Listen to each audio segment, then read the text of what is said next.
Hello.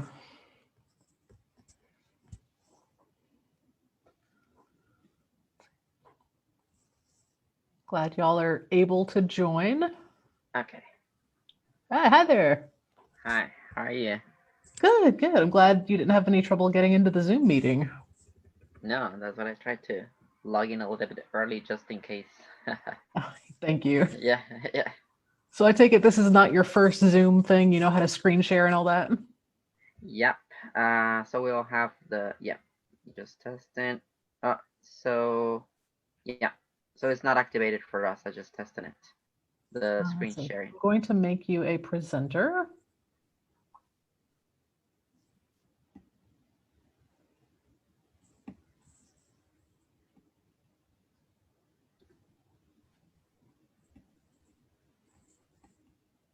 Okay, Shirley, I'm going to make you a co-host too, just in case you need to let people in. All right, sounds good. I'm excited to see all these presentations. Me too. This is going to be so fun. Yeah, it's awesome that so many people volunteered. Yeah, and like such a cool geographical spread. Yeah, definitely. Teresa, I don't know if you're actually there. Maybe. All right, we got somebody else joining. Hello. Hello. Hello. Hey, I'm Hercules.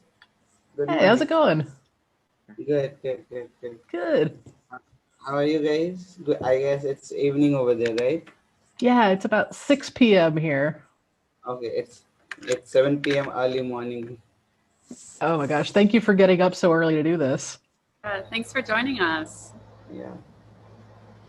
It's glad. So I know Anna, Jonathan, and Shirley, and who else is there? Teresa is here, I think. She's still muted. Okay. Would you mind changing your display name to your actual name, just so everybody knows who's presenting?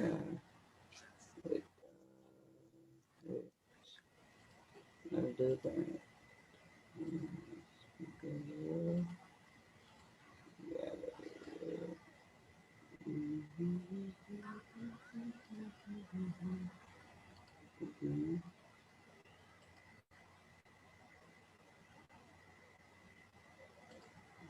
Give me a second. I'll leave and I'll join again. I'll do this again.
So Anna, Zach and I were thinking maybe the three of us can have a meeting and discuss how the semester went. Do you have any time maybe next week?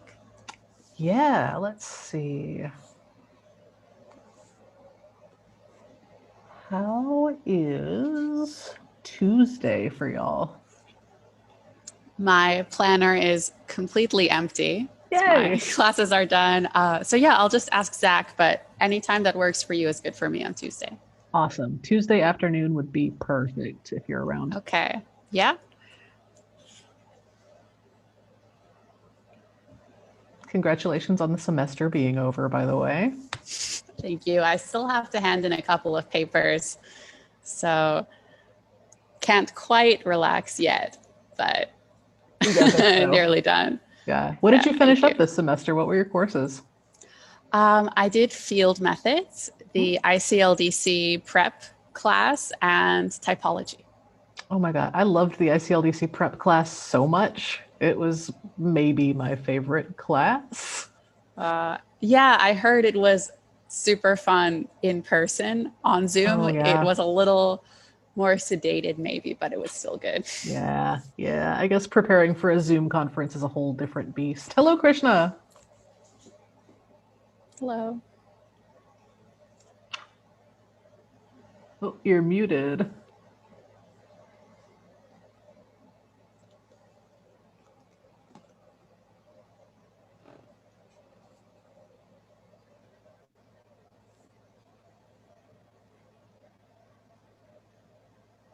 Hi, good morning and good afternoon. Oh, hello. Good morning. Hi, good afternoon. Hi. How are you?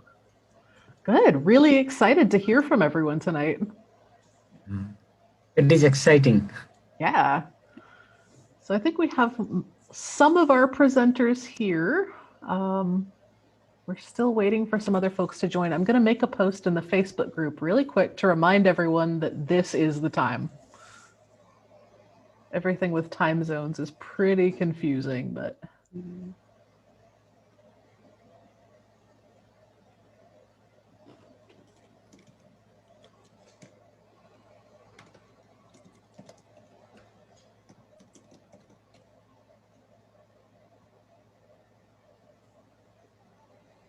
all right. Oh, you're back, Hercules. Excellent. Hello, welcome, Christian.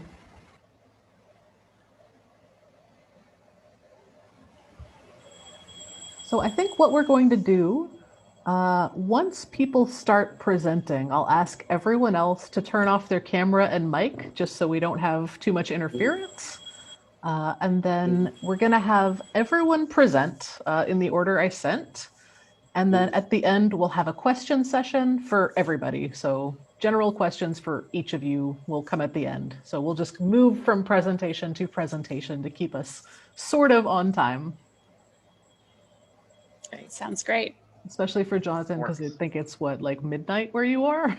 No, just woke up. Actually, I was sleeping. I woke up like a half hour ago. Oh, jeez. Thank you for getting up just for Thank you. us. Jonathan, where are you based out of? What? What? Where are you? Me. I'm in Which Europe country? right now. I'm in Europe. I'm in France right now. So Okay. it's gonna be 3 a.m. So just went to bed like Oh. 9 p.m. and just woke up. Rough. Oh, that's tough. Uh, Thank you. Yeah, over the summer we had someone based in London and our discussion sessions were taking place at like midnight or 1 a.m. But she was like, I don't have a sleep schedule because of coronavirus, so this is fine. This is normal. Hey, Zach, how's it going? Hello. It's going. It's starting finals week, so that's how Oh it is. boy. Courage. Are you also in typology? No, I'm not in like a typology class. Is that what you're referring to? Nope. Wait, did you say typology or morphology, Shirley? Typology, yeah. Who's Yeah, teaching Zach that? and I. Oh, it's Gary Oh, sweet. this term. Yeah, and for that and field methods. Just been great. Love Yeah. Gary. What is the language for field methods this semester? Bua. I think they did last year also with Cecilia. She's so sweet. Really like her. I'm Awesome. planning on doing the continuation next term. Yay. Where is Bua? Fiji. Fiji. Cool. Yeah. Maybe next LDTC, you'll have to give a presentation about your Bua work. Oh, I've got to put something in order to present then. All right. Welcome, JW. Welcome, Juan.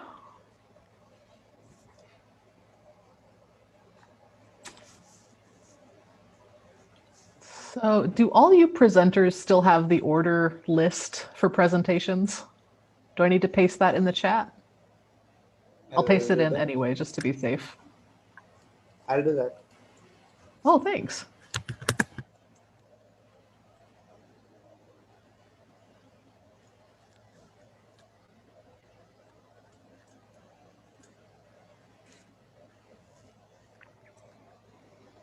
Awesome. Got Thank it? you, Hercules.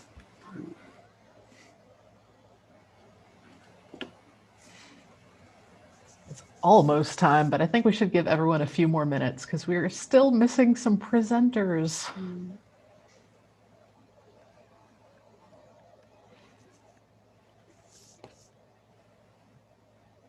Hello, Deborah. And I'll go back over like the Zoom housekeeping notes in a few minutes about muting and turning off cameras. This is my first time hosting like a Zoom event, so I hope it goes smoothly. Is it? I mean, Zoom has been taking over all the meetings. Yeah. I have attended roughly 2 billion Zoom meetings in the last few months, but this is my first time hosting sort of a large-ish one. Also, just to let everyone know, we are recording this session, so we're going to post it in the group like all the other videos, so don't say anything you don't want recorded for posterity.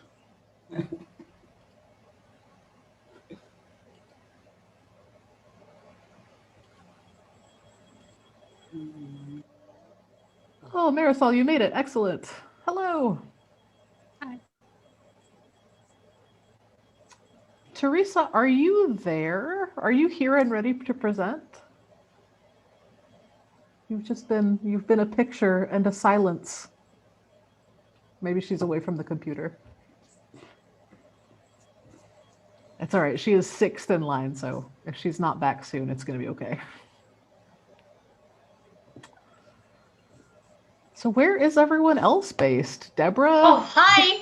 Hi. I'm hey, here. Teresa. I'm here. Oh, good. I'm alive. I'm alive. I'm just trying to put a picture on my presentation slide. Perfect.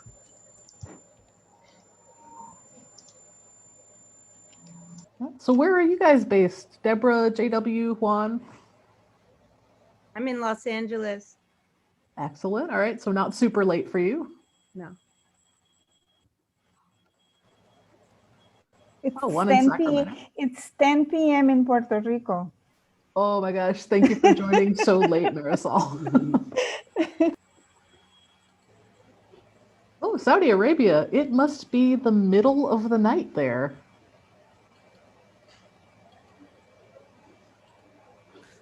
"5 a.m. Oh, wow. This is dedication. Thank you for coming.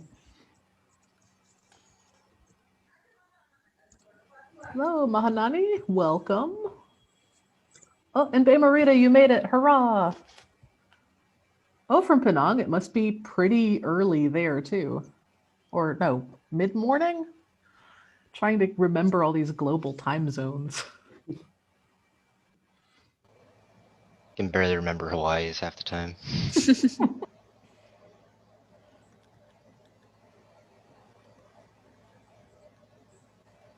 See, let's just check the Facebook, see if anybody had any questions.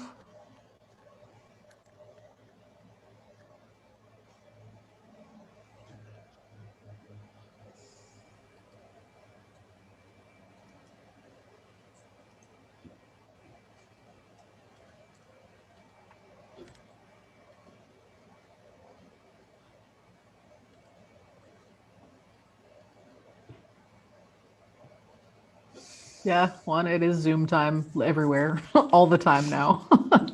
It's our only human contact. Although, maybe, are any of you in places that are not in lockdown? Is it perfectly corona safe anywhere you are? Hello.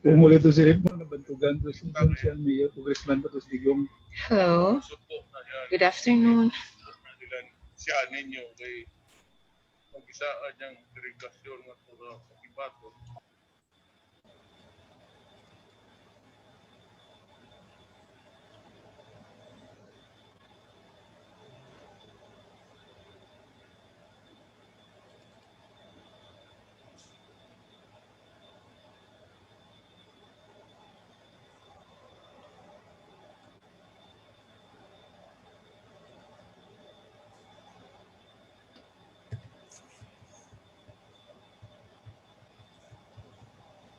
Also, just a note for all the presenters, if you have any technical difficulties, you can send a direct message to me or Zach or Shirley, and we'll try and help you figure it out.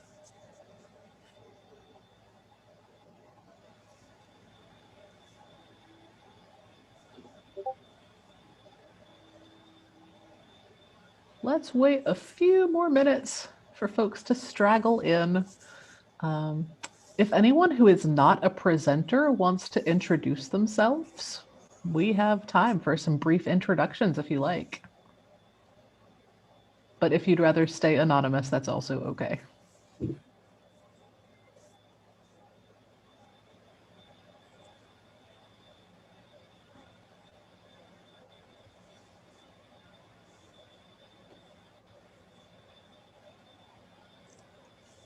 No, y'all are shy. Okay.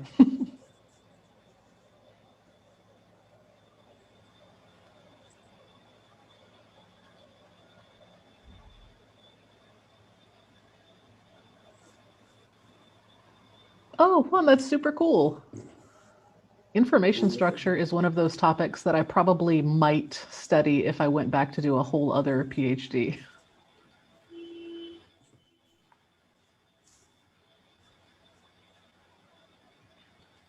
So Anna, I have a question for you. Mhm. What got you guys into linguistic? I mean, for the non-traditional people, like people, what basically got you into linguistic or languages? Gosh, it was kind of I don't want to say coincidence. I kind of fell into it. I was gonna teach English. I was an English major, but then I started taking linguistics to teach English better, and I took a field methods class. And it was with a speaker of Kinande, which is a language from the Democratic Republic of the Congo. And I just fell in love with it. I was like, this is the most beautiful language I've ever heard. I want to do this forever. And he started talking to me about language documentation and revitalization. And he had so much passion and such a clear vision that I got swept up in it. I decided that I wanted to stay in linguistics and learn to do language documentation. So here I am, still working with African languages. Yeah. Okay. So you also work across Uganda or? Mostly Cameroon. So Okay. I didn't stay with Congo languages. I moved over to Cameroon just because it's easier to get there. And there are many, many, many, many, many languages in Cameroon to work on. What about you, Zach and Shirley, or anyone else? When I was just really young, I just always liked language in general. I come from northern Wisconsin in an area where really you're only going to hear English and only see white people. So it's kind of weird that I got really into it randomly, but yeah, one of my teachers in my high school when I was taking a German class was actually a linguist. He actually did his bachelor's in linguistics, and I kind of learned more about it from him. So that's kind of where I went from there. And I've always been interested in culture and just like ethnographic work. So that's why I did my BA in linguistics and anthropology, actually. So, yeah. Cool. I didn't know you were from Wisconsin. And also, I feel like most people outside of the US do have no idea what Wisconsin is. It's a state. It's a very It's a cold, state. snowy state. We've got weird words for random stuff. We say a lot. We pretend like we're Canadian, but not Canadian all at the same time. They make cheese. They make really good cheese. Best cheese. Yeah. Miss some cheese curds. And then for me, I actually thought I was going to be a biology major in college. And I took a few genetics classes and I got a part-time job working in a biology lab, and it was the most boring thing. I realized I hated it. And some of my friends were taking linguistics and they were like, we think you'd really like this. And I've always been really interested in languages. And yeah, I've been very happily doing that ever since. All right. It sounds like Deborah is just a fan of language documentation. Well, that is so cool. I love hearing from people who are just interested in this stuff for non-professional reasons. So welcome. And Juan, yeah, it's an endless process of studying linguistics, right? It never ends. Oh, and JW, you are an English teacher, so you are what I almost did. Cool. Secondary school, that I salute you. It is not so easy to work with people that age. Oh, Deborah, you're a bilingual teacher. That's awesome. English and Spanish? Cool. All right. Well, it's 10 past. I think we can safely get started and people will just keep coming in. So, Jonathan, I put you first so you could go to bed at a reasonable hour, but I guess it's too late for that. So, while our presenters are presenting, if everybody else could please mute themselves, that would be great. So we're going to have each presentation one after the other, and then hold your questions. We will have a question session for everybody at the end. Sound good? All right, so Jonathan, please take it away. Yep. I'm just gonna show some photos. I think my slides are showing right now. Right, good. So for those who doesn't know me, my name is Jonathan, and I've been working already 7 years in endangered languages spoken in Mexico. So I'm gonna try to give you a little overview about some documentation basics and some revitalization in very broad sense, because there's a lot to talk about for 7 years of work. But I think that yeah, I think it would be interesting to kind of like go over the basics. So Ayapaneco, it's that's the name of the language, or Soke Ayapaneco, or Num de Ode, like as the speakers themselves call the language, which means true voice or true language actually. And it's a language spoken in Mexico, in southern Mexico. Here it is, the little arrow, the red arrow, in a community or a village called Ayapa, hence the name Ayapaneco, because of the community. And it's located in the state of Tabasco and nearby the Gulf of Mexico. So this language is only spoken there, and the entire Mexico is the only place where it's actually spoken, and it belongs to one of the 11 language families of Mexico. That's Mijezoque language family. Those families are spoken in Veracruz, Oaxaca, and Chiapas, and Tabasco. And Yapaneco is one of those languages, and it's only spoken there. No other place in Mexico is spoken the language.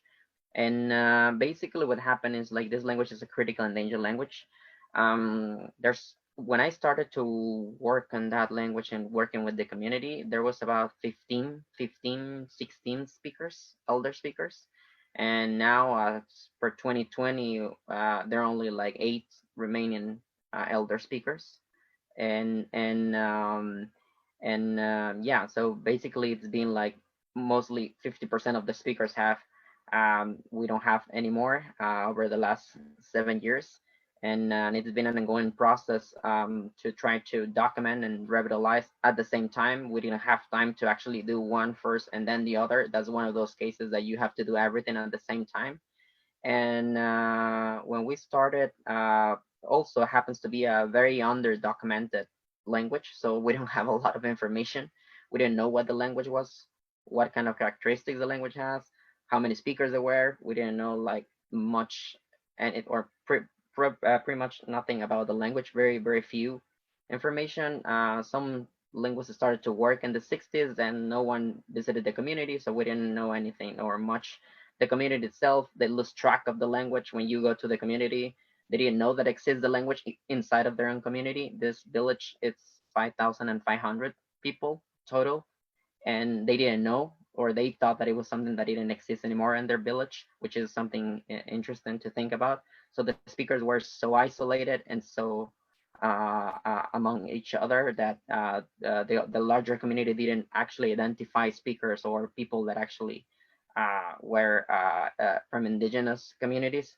And so that's how it started. So we actually, the idea when I arrived in the village and we started to to work, it was a perfect timing because actually the speakers also wanted to start a project. Here's like more or less what the community looks like. It's a very tropical place. You have a very rainy season and dry season. Agriculture is the main source of income. Cocoa beans are used to be the traditional crop. Now it's more corn. And yeah, it's very flat. There's no mountains around, and it's close to the ocean, to the sea. So when we started to work on the documentation, it was at the same time that actually there was like this conscience that they wanted to do something for the language, mostly the elders. They started to trying to do something at the same time that I was working on them and on the language and working with them. Also, they started to their own process of revitalization without having documentation. So we trying to kind of like work together to put together both things, documentation and revitalization at the same time. And with a very small team, the entire documentation process has been with 5 elders out of the 8 right now that we have. And just me is the only researcher there for the last 7 years. So that's how we've been trying to do most of the activities, like documentation from different kind of stories, oral tradition, etc. Different, all the classic that you can document, and some other histories and kind of like different communicative events and different things. So that's how we started to do that process over the last 7 years. It has been a process that has been kind of difficult because lack of funding, lack of time, lack of human resources, lack of speakers, lack of in general community support, the larger community support, because at the beginning no one knew that the language existed. So that's complicated task when you try to do something and no one knows that actually exists there. So we knew since the very beginning that we wanted to kind of the speakers were interested in trying to teach the language to local children, and that's how we started the process. So what we try to do is kind of like what we document at the same time, we're trying to convert it very quickly into some pedagogical tools or some things to try to actually put it into practice as soon as possible. As you can see, there's very artisanal ways or things that we have to put together because there was no pedagogical materials or anything to teach the language. So we're trying to kind of like do that. The elders were the teachers and I was supporting them. Then that changed a little bit my role, and also I became like a teacher because due to physical conditions of the elders, they couldn't teach every single week. It used to be once a week the class, but so for them it was difficult too, so they needed support. So basically we just have these 5 elders and 1 heritage speaker that is younger, and that was the entire support that we have for the classes or for the revitalization. So the interesting thing about revitalization is that every speakers or the community, they were interested in kind of like to actually the language was spoken again. That's kind of difficult. So far it's been very difficult because of all the reasons that I said, and also because it's been an irregular process. And 1 year we have funding, other year we don't have, so we cannot do anything. 1 year or 1 month, 2 out of the 5 elders were sick, so the other, they couldn't participate, and like if not, like the 5 of them, they couldn't participate. So and so on. So it's been very complicated to actually do proper revitalization as you might expect. Now, the interesting thing is actually one of the good outcomes of positive outcomes of this revitalization process is at least right now, the language is in the map. By the map, I mean that for the Mexican authorities, for the state, from the region, and also for the community themselves, they're right now identifying the language they know exists. And also the most interesting thing is like a change of reconnection with their heritage that didn't exist before. So I think that one of the biggest outcomes of this process of documentation or revitalization for the community members have been to rediscover something that it was part of their heritage. So when I started to work there, if I used to work to ask someone in random person in the street, oh, do you know this language? They didn't know. Oh yeah, maybe that was something that my great parents used to speak, or I don't know, like I know that doesn't exist anymore. And now when you ask them, they actually identify themselves as indigenous, which is very interesting. So this sense of reconnection with that, that's something that didn't happen. So in the last 5-6 years, we really like see that reconnection with that heritage. So that opens the door for like whatever's going to happen in the future with the language. We will start with a different context in the next years or the upcoming years. The documentation process continues. As I said, it's an ongoing process. We haven't had a project that has been okay a full year. We're going to work full time, and so we've been working like months here and there, weeks here and there during the entire 7 years. And the same with revitalization. So the revitalization process continues. We started a second phase of revitalization in 2020. Unfortunately, with coronavirus hit, we just could work until February, and then we stopped. And since February, we don't have any activities on revitalization, and it's been hard to for the community, for the project itself, for the revitalization stuff, for the documentation stuff.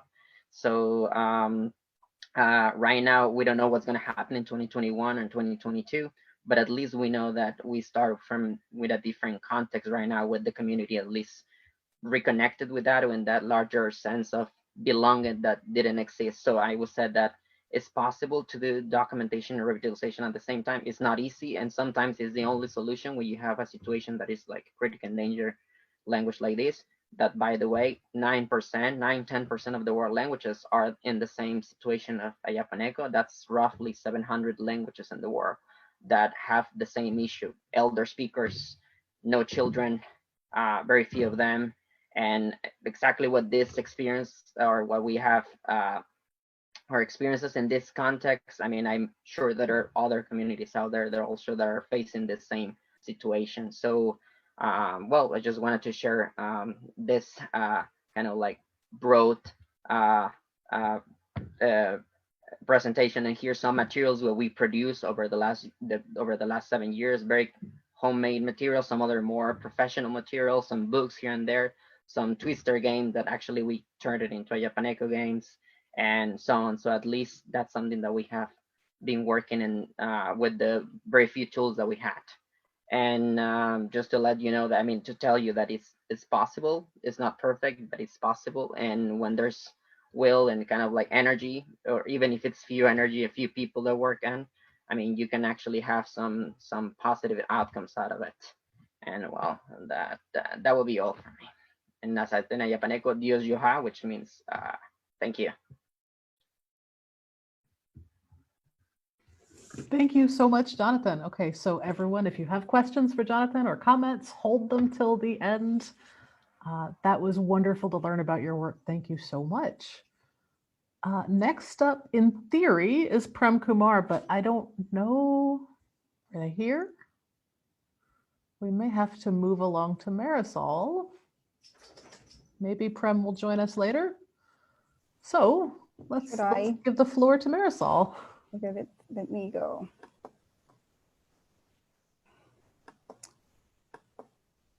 Okay, so envidiosa, and I'm going to use the word in Spanish for Jonathan. Envidiosa, porque you use a lot of pictures, and I didn't include my pictures. I have to say that, well, let me introduce myself. My name is Marisol Joseph Haynes. I do use both my last names, Marisol Joseph Haynes. I'm based at the University of Puerto Rico, Rio Piedras.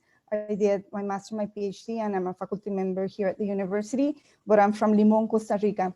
I'm a community member, and my first language is a Creole language. And this is the language that I've been using for my research. Participating in this language documentation webinar, the whole series has been fantastic in the sense that I've been able to engage, well, not really engage, but being able to listen to people all around the world doing research in language documentation and revitalization. It helped me to go over the processes of language documentation that I have been doing, revisit some of them, and get new ideas in what kind of a project we can come up for the future. So my first language is Limonese Creole.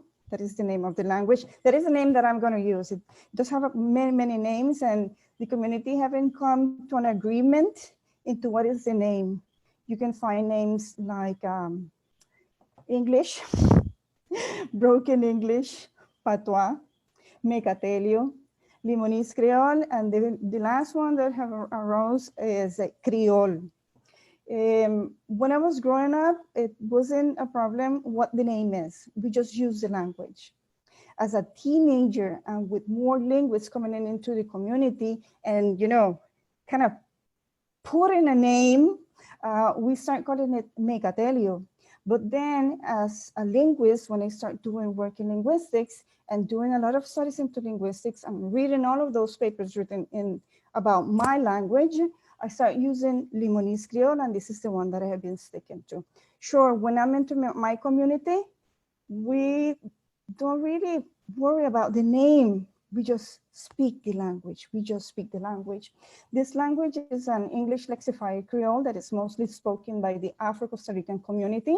Costa Rica is, this little Central American country that, like most of the countries in the Central American Caribbean coast, has an influence from the Antilles and mostly from Jamaica. The same thing happened in Costa Rica. There's a strong influence of Jamaican language and culture, but there's also a lot of influence from the Lesser Antilles. My family in particular, it's a mix of a lot of things. Some of them came from Trinidad and Tobago. Some of them came from Barbados. Some of them came from St. Lucia. And well, those that were already set in Costa Rica. So we are a melange of a lot of things in the community. I started studying linguistics, and like one of you already shared before, I didn't start studying linguistics. I did a two degrees in biology, but I wanted to study my culture. I wanted to study my language because I always face problems with people out there putting down my culture and putting down my language. So I wanted to do something for my community and something for myself, for my language, something that would help me change my attitude towards my language and help re-educate people about the language. So this is my country, Costa Rica. The official language is Spanish, but you're gonna find a lot of indigenous, around 9 or 10 indigenous languages that are still spoken, and the English lexified Creole, Limonese Creole, mostly in the province of Limon. Although you can find this language spoken by the Afro-Costa Ricans that are in the rest of the country. It's not only there anymore. Until the 60s, we could assume that all Creole speakers were in that yellow part, in that yellow province. But with changes in demographics, they move all around the country, and you can find them anywhere in the world, and they're going to be speaking their language, their Limonese Creole. About language documentation, well, and gathering of data for research, we have two major universities in Costa Rica, Universidad Nacional de Costa Rica and Universidad de Costa Rica, that have some very important colleges of philology. So their component in linguistics is very strong, and they have been doing research on Limonese Creole. They have been collecting data, not necessarily for revitalization, but they do have a lot of data. You can find also universities in the United States, Purdue, Wisconsin, Georgetown, Texas, the University of Puerto Rico, that have published a lot about Limonese Creole. What is the problematic with part of this is that the researchers come into the community, collect the data, and they go away. And the community don't know what happened to that data. In language documentation right now, and I can say that in the last 10 years perhaps, things are being shifting a little bit. The attitude of the community towards the language is oral language. It has no political value until the last year, where the Universidad Nacional de Costa Rica and one of the researchers, René Zúñiga, have been working very hard with some members of the community to create legislation that gives the Limonese Creole a position in the government, a position such a way that we can create and make language planification programs in the area. because of this, and because of some researchers that have that dichotomy, that they're members of the community and they're linguists, things have been changing a little bit, and more conversations about the language. What is the language? Why the language is a Creole language and not English or a broken English? So the community have been stopping, and that overt negative attitude towards the language is changing. It's changing, and we are finally talking about the language, and we are using the language openly. We always use it, but we had that negative attitude towards it. Now, in this last period, the community has changed, and there's more initiatives of use of language, more community development groups gathering for storytelling. More members of the community are starting to write, not because we have an established writing system, but they're doing it, they're writing what they hear, what they're hearing, and they're doing a fantastic job. When we do a phonological analysis, we're like, they know the whole IPA system, and they're not studying this, so they're doing a fantastic job. Individual members of the community are starting to write, as I said, poetry. We have short stories, and some members of the community gather for storytelling. There's usually the elders in the community. They would gather at the municipal library, and they would start sharing stories. It's not a structured thing, but they're doing it, and that is fantastic. Music, you can find one of the traditional music in Limon, Costa Rica is the calypso. And it started out with the Creole, and it switched over to English, and then it moved over to Spanish to accommodate the greater country. But now it's going back to the Creole, and the younger generations are using the Creole without apologies, And when you enter into social media, when you look into Facebook, when you look into Instagram, and all of these things that they use, you see that the younger generations are using the Creole language, and they're writing it. They're writing it, and that is fantastic. Now, my research, it concentrated on two different things. First, my MA, I did code switching between the Limonese Creole, the Spanish, that's the official language, and the standard English, that is the language of prestige, to see how this happened. And because I'm a member of the community, and I know that my community is a multilingual community, and I code switch all the time between all these three languages, I wanted to know exactly how it happened.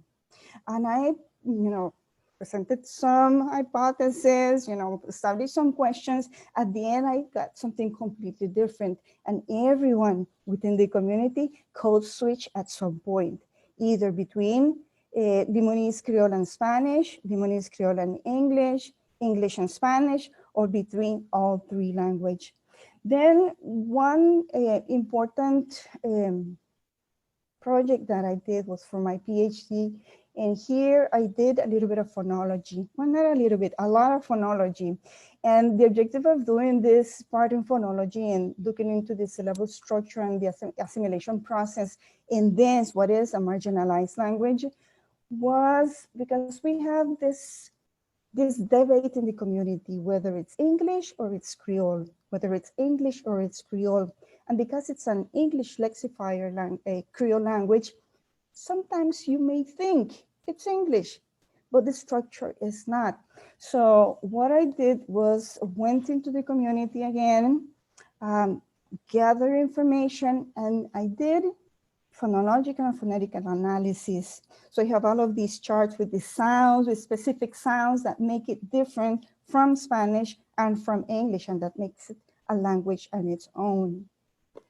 Now, some difficulties there.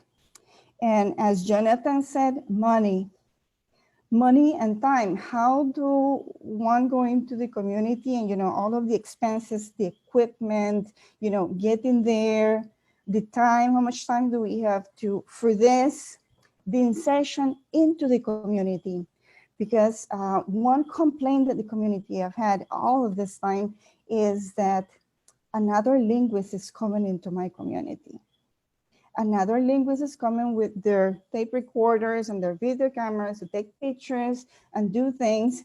So because I'm a member of the community, it's been not easy, but it's been easier to insert myself within the community again, spend 1-2 weeks inserting myself within my community and waiting for them to be ready for me to ask questions. Now, this insertion into the community, for me, it wasn't easy, but it was easier, but I didn't do all of the work in gathering information alone. What I did, and because I think it's very important to include members of the community, is to invite members of the community that are not linguists to be part of my project. To be part of my project, to give them, you're the heads of this, you're the members of the community, so let's do this together, and that makes it really easier, and people stop and start talking about language and how is it we're going to protect this language, and is this language really about to die, or what we want to do with this language. Let's have a chat about this. What can we do? And there is where some of the plans for language documentation for the community are there on the table.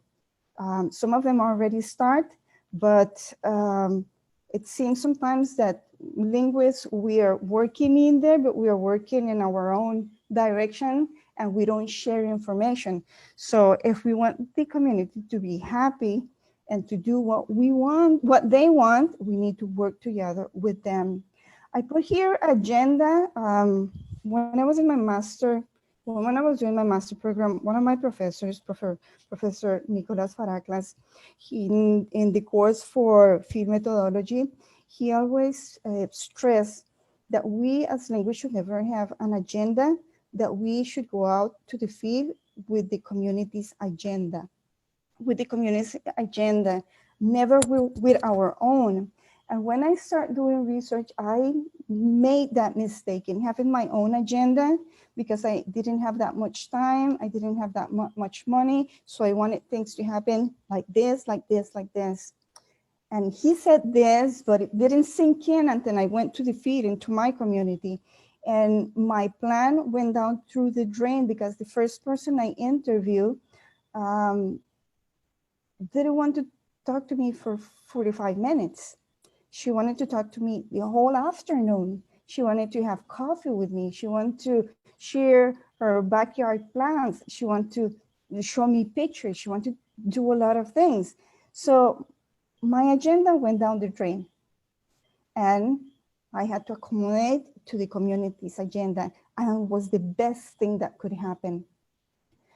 Another difficulty that I find when we go out there is the informed consent. And that thing that makes it so legal, having people to sign papers have been very difficult. And I have had to stop and rethink, how am I gonna do this? Just by voice, just how do we do this? When we think about the agenda, the community's agenda, and that informed consent and how we insert ourselves into the community, it's really important to learn and to understand the cultural patterns of that community and how we can follow those cultural patterns, the cultural patterns of the community. So what's next? What is the plan for Limonese Creole, Limon, and the community? And as a linguist that belongs to the community and a native speaker of the language, working with my community is really important, and giving them the tools that I have for language documentations, the tools that all of you review here with me, and how to go into my community and help them and gather information, so valuable information. It's important also to create some type of repository. What do we do with the data? Where do we put the data? One of the workshops talk about that. What can we do with the data, and how can we create a place where the community have access to this data that belong to them? One mistake that we make as linguists sometimes is that we go out to the field, we gather data and we bring it back and we guard it as if the data was ours, but the data is actually belong to the community. So how do we do all of these things? Fortunately, in the community, we have quite a few linguists that belong to the community, that are working with the community, that are creating tools for the community. One of the last one, and one of the very important ones, is a book called Make We Write with Language by Renee Zuniga and Gloria Thompson, that has some illustrations, a little bit of introduction of what is a Creole language and why we have a Creole language and we have English, and how to distinguish this thing. It's a small book, very simple, not for linguists, it's ready for the people in the community, with some illustrations, with an alphabet, with a couple stories and a song. So this is one fantastic tool that we've been using now for the community, and that the community is finally changing the attitude towards the language. So this is what I wanted to share with all of you, and hopefully you know a little bit more about Limonese Creole now. Thank you.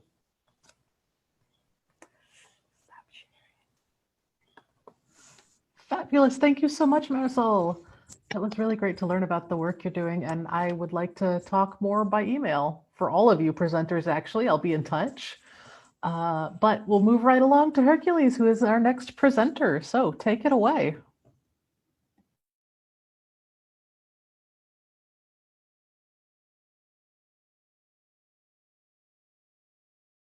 Can you see the screen? Okay, perfect. So, hi everyone. I'll say Johar, which is the greeting in MUNDARE. So I am from Munda tribe of India. It's a tribe from the central India, and the tribe comes from Austroasiatic language group. Often it's a subset of Munda language family. So this is the whole structure. This is the Austroasiatic language group. Then we have Nicobaris, we have Mokamar. Under that, we also have Mundari, and then few other are like Khamar, Khasi, these languages. So that's where Munda falls in. And so a couple of interesting things that I like to speak about is first the naming structure in the community. So we have two names, like Hercules is my official name, but then I have one more community name, and in all the community like rituals or aspect, it's the community name that will be used. And the second thing is about the surname. So all the surnames are mapped to certain elements in the nature. So, for example, Munda, Munda means a snake in my language. So, few of the other surnames are like Ba, which is rice, or Kerketa, which is a bird. So, the whole sustainability thing is like we are mapped to certain elements of the nature, and we are responsible for those elements. So, for example, I would never uh, even though like I would never hurt a snake. I would never someone with a name like whose name is a bird name. He or she will not. She'll never hurt a bird. So that's how we protect the nature. Okay. So like Munda, my language has around 1 million speakers. However, it's like just in one state, and also like the state that where I come in, like Jharkhand, it has 19 languages in the state. So because of that, so there's a very specific region which is like 5 to 6 districts of Jharkhand, wherein the Munda people are mainly concentrated, and that's the region. Now, coming to the origin, like we have our origin story, and one of the very significant thing is we have these tombstones, wherein we write our like family hierarchy. So even I have my 6th generation of hierarchy written on these stones. Like when I'll die, they'll write on my stone, and that's how we remember our ancestors. Like it's a funeral like demarcated area where we have these stones, and we write about our history over there. And these stones are mainly outside the village, and we believe that the ancestors spirit, they guard the village. That's why we keep it on the boundary or in the periphery of the village. We place these stones. Now, coming to the religious aspect, we follow a version of Zoroastrian, and it's called Sarna language. So we are basically nature worshippers, and each individual gets three totems. One is a bird, one is a animal, and one is a one plant. And we have to protect that. We are the custodian of those elements. So yeah, moving on. Generally, the tribe is the tribe is hunter gatherer in nature, but off lately we have shifted to riverside agriculture or in dense forest agriculture. We are specialized in making baskets, as you have seen in this first picture. These are the plates we make using the leaf. Okay, the other things are the basket that we make.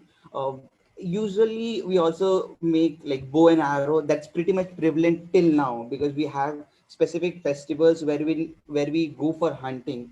And when we enter the jungle, then we put a stone and a leaf, and when we do prayers and ask for like good food. We are so that we can have a good hunting festival sort of thing. Now, so as I said, like hunting is one of the it was the primary traditional occupation, but of lately we have moved into agriculture. We mainly grow rice. Okay. Okay, so that's about me. The work that I do is called Trilingo. The name comes from, it's a combination of tribal and linguistic. So from tribal comes tri, and from linguistic comes lingos. I'm not a trained linguist, but what got me into language is existential crisis. Uh, I am an engineer by training, and then I worked for 3 years, and I was working in a corporate, and I was never able to establish my roots, like because the whole corporate culture and the culture that I grew up in, that was totally different. And then lastly, I decided that no, I need to return back to my home and do something. I was just thinking, what do I do next? And then things happened, and then I landed into languages. And it's not long. It's only been 1.5 years that I got into linguistics. So we primarily say like our goal is to teach tribal languages. Tribal in India it's called tribal. Internationally we call it indigenous. So we call it tribal, and we primarily want to teach the language to the tribal people. So we have got a partner. We have it's been 6 months. We are able to secure some funding, and then from a department in the government. And yeah. So as you know, this is just a brief description about the language situation in India, because India has a lot of languages. So these 500 languages are being spoken by roughly 10% of Indian population, and 30 languages are being spoken by 90% of the population. So it's very being since there are a lot of languages, but it's also crunched over a small population or segment of population. There are very less number of people who speak. Speakers are very less, and so we as an organization work for set of languages. Like it can be on the ethnographic scale, it can be a language which is really doing really good. Like it's let's say on a level 5, wherein we are developing our own material. Or it can be in the critically endangered language, wherein there are only 500 or 1,000 speakers left. The thing is, so in India, even though we have these 500 languages, only 2 languages are recognized constitutionally. And the stats, like one language dies every 15 days. So and one more interesting thing is, out of these India has around 75 particularly vulnerable tribal groups, which means they had less than 1,000 speakers left. So we as an organization like Trilingo try to works also with these languages. uh, so we particularly work across three areas, which is language education, language research, and language technologies. So in language education, we run a campaign called Mother Tongue for Mothers, wherein we are teaching, we teach language, and we want to change currently the medium of instruction in all of the infrastructure. I mean, it can be medical, it can be government, it can be education. The medium of instruction is not the native language, even in the native areas. So we are trying to change that, and we have started with, I started with one language, then we right now have shifted to 4 languages. All these languages, there are 80 students, and we do offline and online classes. And we have a requirement of 14 hours per week, but the student, what we saw is students themselves were putting in double amount of time. And each day we have we teach them some grammar, we do songs and dance. And what we observed over the last 6 months, like each day a student is learning on an average of 8 sentences. So we have we have defined a pedagogy. This is what the pedagogy looks like we have the classroom, then we have a peer group, we add them with the experts, so that the students are able to learn the language very efficiently. We give them some daily vocabulary, we give them some homework, we do give them some class assignment. So yeah, that's the idea. Now coming to the research part, we do research. We are currently researching on 8 languages all across Jharkhand. uh, and these languages are on a different ethno-linguistic level. So my language is doing pretty good, but we also have a language called Asur, which has around 500 speakers. Or let's say we have another language which is called Ranglong, which has around 10,000 speakers. So yeah, what I observed is I started this, and then people started to get into it. Like, okay, how can we do this? And Trilingo as a name, like it's bring all the tribal languages under one roof. So people do associate it with this idea, and that's one of the interesting things that I have observed. Like I started it alone, and then people started coming in together. So what we're essentially trying to do is make this research uh, done by the native people. So what I mean is, all the research that has been done by someone who was from outside the community. Even our history has been written by a person who came from some foreign land. So it's all, and in that process, what happened is the history was written from a different perspective. But now what we are trying to do is we are trying to reinvent the history. We are trying to write the history from our own perspective. Uh, at the last, we are trying to build technologies. So what I mean by technologies is, some of the languages even have their own writing script. And of the 2 languages that are recognized by India, one has both of them has their own writing script.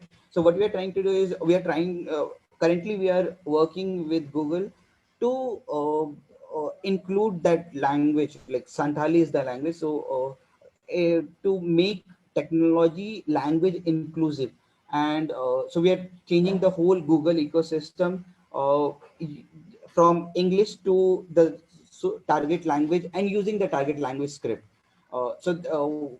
This is one of the project that we are doing, which is, it's called CLDR, wherein we are converting, we are changing the whole computer instructions into a local language, so that I mean, the future generation won't have to learn a foreign language. Like we are trying to avoid language shift. And yeah, so our goal is right, although we have like around 80 teachers right now. So through the mother tongue for mother campaign, what we are trying to do is we are trying to reach 60,000 students in the next 5 years. And we believe like mothers are the carrier of the language, so we particularly focus on training the mothers for their language, so that they can they can be the carrier and custodian of the language. Yeah, so that's it from my side. At last, once again, wishing you all a Johar. Thank you.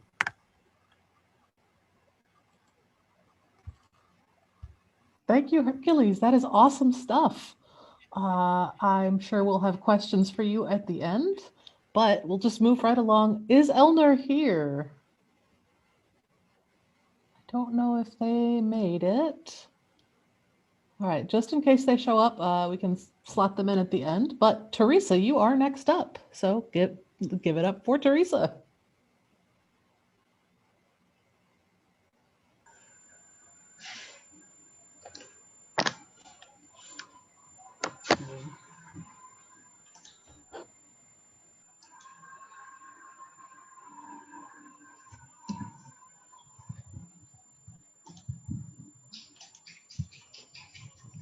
Teresa, you have a super terrifying green screen effect going on right now. I don't know if that is intentional.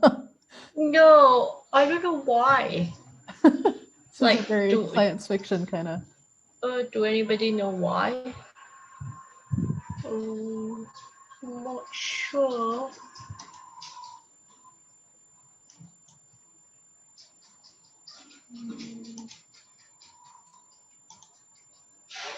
I'll just turn off my video then, but I do not know what happened to the computer.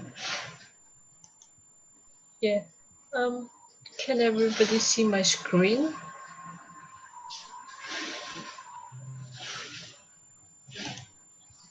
I tried to share my screen. Can you see my screen? Yes, we can see it. Okay. All right. So,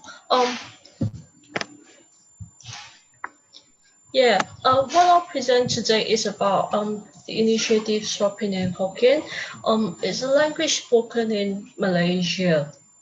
So it's part of my PhD thesis, which I graduated last year. So I've been writing a couple of papers about it, and this is what I'll tell you from what I found. All right, so the structure of the presentation, I'll briefly brief about the Chinese community, and then followed by what's the linguistic features of Penang Hokkien and some community-driven initiative, and what should we recommend to do for the Chinese dialect as well as other languages. So the Chinese community in Penang. So this is a map of Penang. It's an island situated in Malaysia. So Malaysia is in Southeast Asia. It's very tropical. And then what the research is about is what the language is spoken as a lingua franca in this island. So we can see that Georgetown, the red spot, is the capital of this island. All right. So that's where my research was taken place in 2015 to 2018. So in the past, the Chinese first came to Malaysia through this chronology. So I'll explain briefly what happened. So Sir Francis Light is from the British Empire. He landed in Penang on 17 July 1786. So in exchange for the protection military that was required by the Sultan in Kedah, which is the state above Penang, so Sir Francis Light was given this Penang Island. So he provided military exchange to that Sultan. So in exchange, he get back this island. So he tried to develop this island because it's such a strategic place for merchants to come in and do their trading activities. So eventually, he decided to declare Georgetown as a free trading port. So many merchants came. They came from India, they came from China, they came from the Arabic world, everywhere, and including Indonesia and so on. So everyone came about, and then they trade their own goods, and then they brought back these goods back to their own country to sell. So part of the merchants is the Chinese merchants from China. So as I say, they came over to exchange their goods. But eventually, because China at that time were very poor, and there were lots and lots of political and economic issues, so these merchants, they decided to stay in Malaya. So when they stay in Malaysia, so they start to set up their shops in Georgetown, and they sold sundry goods like rice, oil, sugar, flour, and then joysticks for praying purposes, coffins, pastry, textbooks, books, papers, and all that. So they set up shops, and then eventually they stay in Penang. So when they stayed in Penang, some of them, they brought their wives along from China, while some others, they married the local Malay women in Penang. So they became a Peranakan culture. So the Peranakan culture is an intermarriage between the Chinese merchants men and the local Malay woman. And then they spoke a variety of Hokkien. So these merchants, they came, and then they spoke because they came from different parts of China, but mainly in the southern part of China.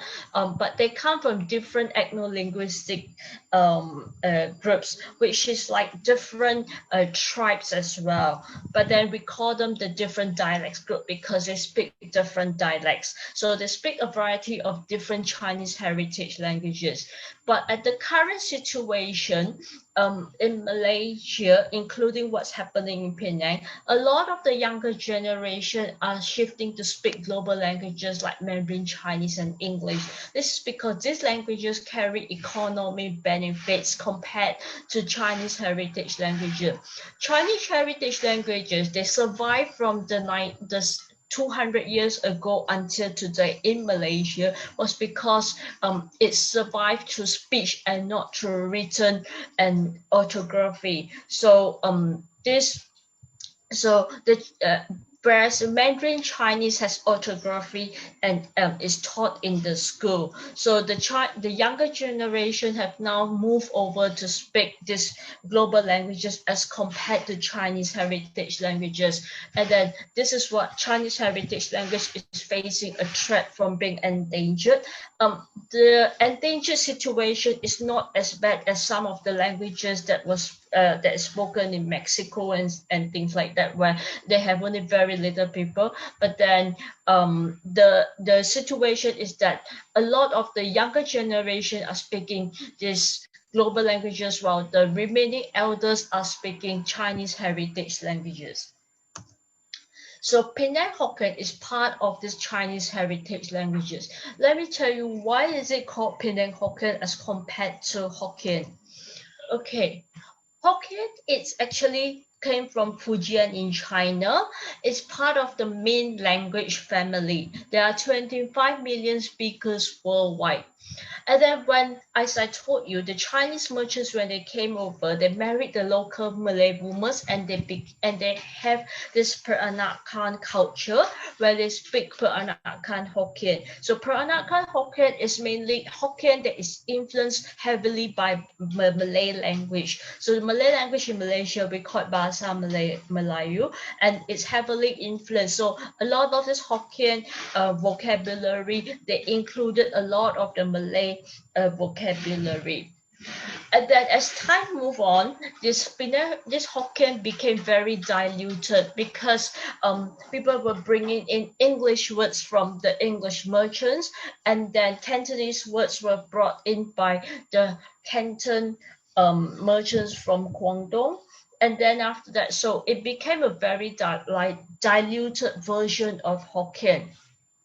Today, we call it the Penang Hokkien. It's because it's mainly spoken in Penang Island and it's spoken in the northern side of peninsular Malaysia. Whereas as compared to in Singapore, they also speak Hokkien, but it's it's slightly different, where it has its own intonation, Penang Hokkien. It has its own vocabulary, it has its own grammatical structure. So it differs from the other varieties of Hokkien spoken in Singapore, in the southern part of Malaysia, as well as in China and in Taiwan. In Taiwan, it's kind of different, mainly because of the words that we use.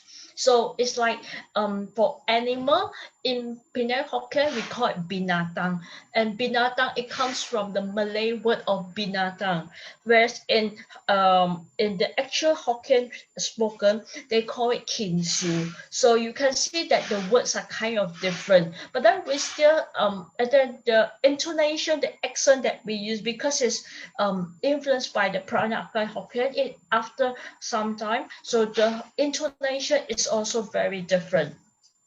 And then today in Penang, it's acting as a lingua franca in Penang. Whether you're from a variety of from Hakka or from the Cantonese side or from other ethno-linguistic groups in among the Chinese community, but if you're living in Penang, most of the people will know how to speak Penang Hokkien, and they use it mainly as a language of communication in the market, in social domains, and the hawker centers, in restaurants, when you do business for local regional business, and then so everybody speaks that language. So and then as we know that Malaysia is very multi-ethnic, we have varieties, we have people coming from the Malay group and the Indian group, as well as the foreigners. So these people, they also learn how to speak some basic Penang Hokkien so that they are able to communicate with the local people. So as written in here, it's acting as the main language of communication. But however, today, because Mandarin Chinese is introduced in the school as the main medium of instruction in Chinese medium school, so a lot of the younger generation has shifted to speak Mandarin Chinese, and they assume that Mandarin Chinese is acting as their mother tongue, and partly it's acting as a language that represents the entire Chinese community in a Malay domain, a dominant country.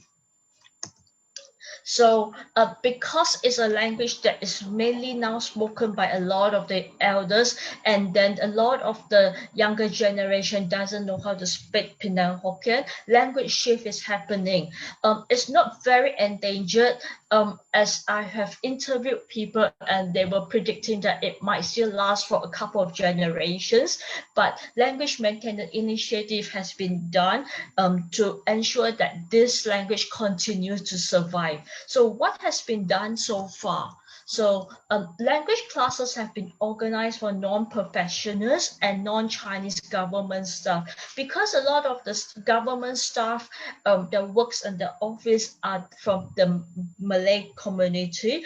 The elders, the Chinese elders, when they go and pay the bills, they do not know how to speak, and there's a communication problem. So this Malay and Indian staff, they will learn some basic Hokkien, like saying that thank you, saying good morning, yeah, how much is the price of the beer, things like that. So they learn how to speak like that. And then for non-professional class, non-local professional classes are people like the doctors. So there are foreigners, there are people coming from Kuala Lumpur and other places of Malaysia that comes to Penang to work as doctor and nurses. And when they attend to the elders patient, they tell them, you know, have you urine, have you poo, have you eaten, things like that. So they try to learn this Penang Hokkien so that they can communicate better with the elders. And then in 2016, this lecturer here from Kuala Lumpur, her name is Tan Sui In. She has documented a dictionary. So the dictionary consisted of Penang Hokkien and English with Penang Hokkien. She used Roman alphabet, so it's our English alphabets, to document the Penang Hokkien words. And then it's a dictionary that has been published, and we can get it at any major bookshops in Malaysia. And then at kindergarten, so like in Shanghai, in China, Shanghainese, this language is becoming endangered. So the kindergarten in Shanghai, they have tested to teach the kids in Shanghainese. So this is what happened to this kindergarten in Penang. It's called the Chuchi Kindergarten. It's one of the private kindergarten that has began to teach Penang Hokkien as an additional language to the children, in order that the children knows first Penang Hokkien, and hopefully they can speak the language and they can communicate better with their grandparents, because right now a lot of the grandparents are trying to learn broken Mandarin Chinese in order to be able to speak with their grandchildren. But Tzu Kindergarten has actually began to teach this Penang Hokkien to the little children. And then literacy publication. So there's one lecturer from New Zealand. She learned Penang Hokkien in order to be able to communicate with her friends in Taiwan and in Malaysia. So she write down a word list where she used to put in English words and Penang Hokkien words. And then she has tried to turn this word list into a dictionary where she actually put in extra sample sentences. She's actually looking at the time of the interview in 2016. She was actually looking for funding to publish the dictionary. And then one of the member at the Penang, one of the clans association, the Penang Hokkien Clan Association in Penang, one of the member has very, very good proficiency in Hokkien and Mandarin Chinese. He realized that a lot of the children doesn't know how to speak Penang Hokkien when they come over to the association to participate. So he wrote a Penang Hokkien proverb book that soon will be published out. And then cultural maintenance. So as Joshua Fishman, an American linguist, he said that part of the heritage language maintenance, it means of cultural maintenance as well. So we should not forget about our traditions and our heritage beside the language. So what happened in how does the community uses Penang Hokkien in cultural maintenance? So what they do is that they had a movie production. It's produced in 2017 by a Penang film director, and it was released in all the cinemas across Malaysia. So he used Penang Hokkien as the main medium in the movie, and then to have the flavors of Penang, he even filmed the movie in Penang, and he had some Penang actors acting in the movie itself. So it's very much of the flavors and to show the identity of what Penang Hokkien is all about.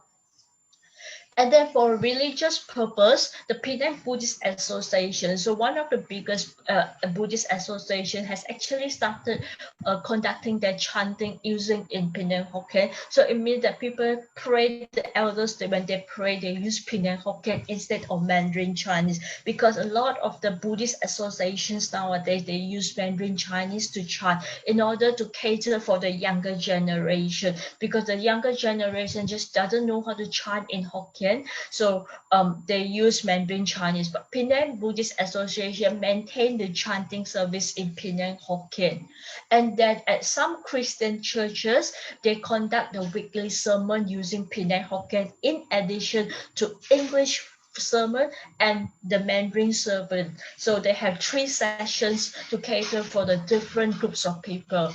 And then at one of the care groups, this lady, she told me that they began to sing the Christian hymns in Penang Hokkien. So when they first started singing 7 years ago, it just sounded like vulgar language because it was so hard to pronounce the words. It's very different from speaking it in daily life. So eventually, after practicing, a lot of this times and so on, so eventually they could sing the hymns in Penang Hokkien. And then a lot of the elders actually joined them, because this elders just doesn't know how to sing in English, just doesn't know how to sing in Mandarin Chinese as well. So they enjoyed the session singing in Penang Hokkien. And then in 2016, public talks to raise the awareness among the society were held. And then recently, in March 2020, the Hokkien Language Association held an exhibition, as we can see in the picture. They held an association calling the Death and Life of Penang Hokkien. So the association, they had this exhibition, and they exhibited about the origins of the language and how the words changes and things like that. They have it for about a month in one of the Chinese association in Penang. So what can I say about this language is that this language is not very endangered. It can still last for a few generations, but it still depends on how the younger generation, are they willing to continue to speak this language? Are they willing to learn this language from their grandparents and the elders? And are the parents at home willing to switch to speak Penang Hokkien with their children, or are they just moving on with the global trend to speak Mandarin Chinese and English? So it really depends on the Chinese community efforts in Penang. So what I can recommend is that what we should do right now is that we should try to speak these heritage languages from today. It's not only for the community in Penang, but it's also for the community out in the whole world. So a lot of languages that we have seen as predicted by United Nations, by 2050, 90% of the languages would have died. So it means that there's only 10% of the world global languages is going to be spoken by the year 2050. So we have only about 30 years left to maintain these heritage languages. And 30 years, we know that a lot of these elders are dying. So before they die, before anything happens, we should try to document, we should try to record their language, and we should try to speak these languages with our young generation, our children, our grandchildren. So we should try to strive that we should maintain a balance between the speaking of and the learning of global languages as well as heritage languages. When we speak our heritage languages, it doesn't mean that it's only speaking, but it's also maintaining our own traditions. We can let our grandchildren know about our heritage, our identity, our ancestors' history. These are all things that are coming back to the roots of the family. It's very important because a lot of these young children, they do not know anything. We just know that, oh, I'm a Chinese, or I'm an Indian, or I'm a Malay, or I'm just a white person, but they do not know where their ancestors come from, where their ancestors' roots, and where are this all this identity. It's very important to let the young generation know. So besides striving to speak these heritage languages, we should spend some time to tell them about their family stories. The children might think that it's very boring to listen to, oh, your grandfather is just telling bloody, very boring stories, but we can use interactive apps. We have social media, we have things like Google Map right now. We can sit with our grandchildren and use the interactive Google Map and search, oh, where's our grandparents come from, where our ancestors come from which part, because like right now during the pandemic we can't travel. So instead of traveling, we should go online and then use Google Map and then search for these places, and then we can look at the pictures.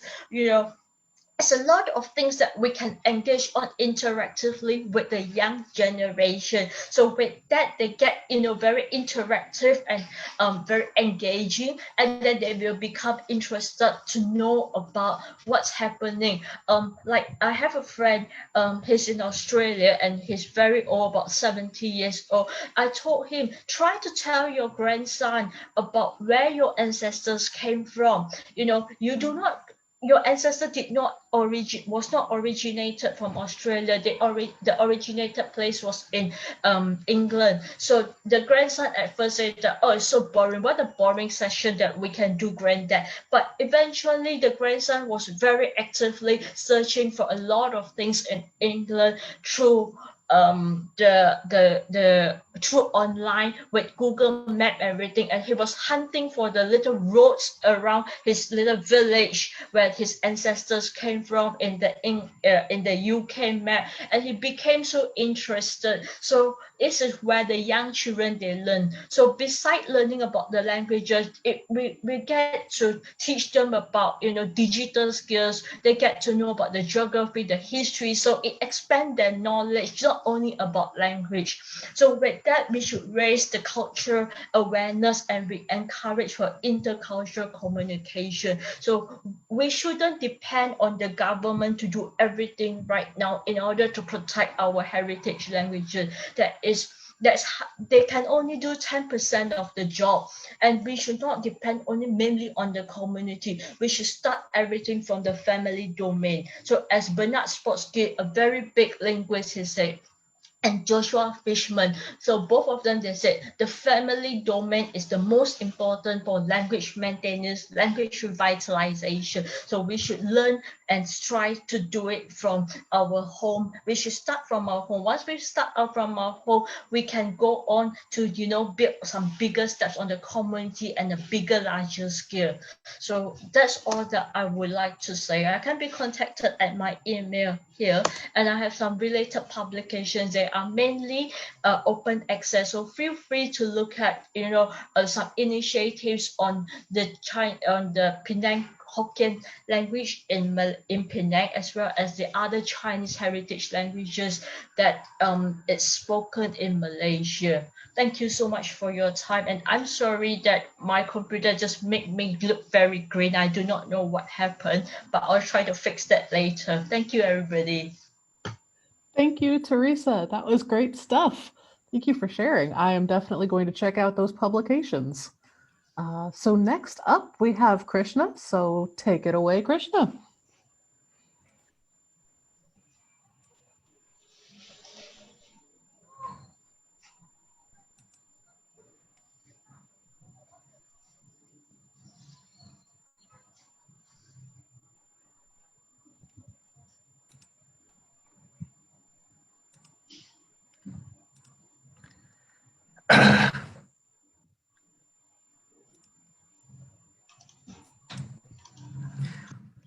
I could not share my slides.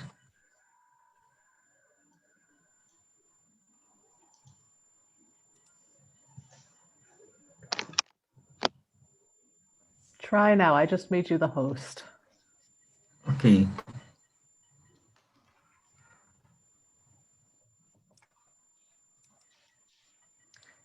Yes. Thank you.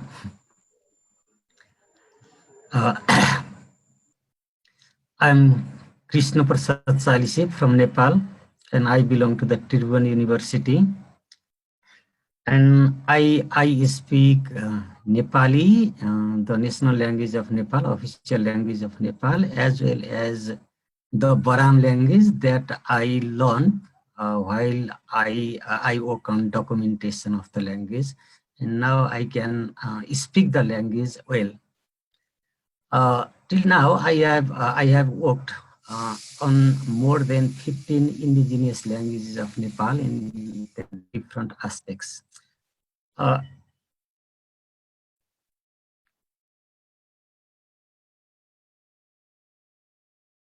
This paper presents the challenges for documentation.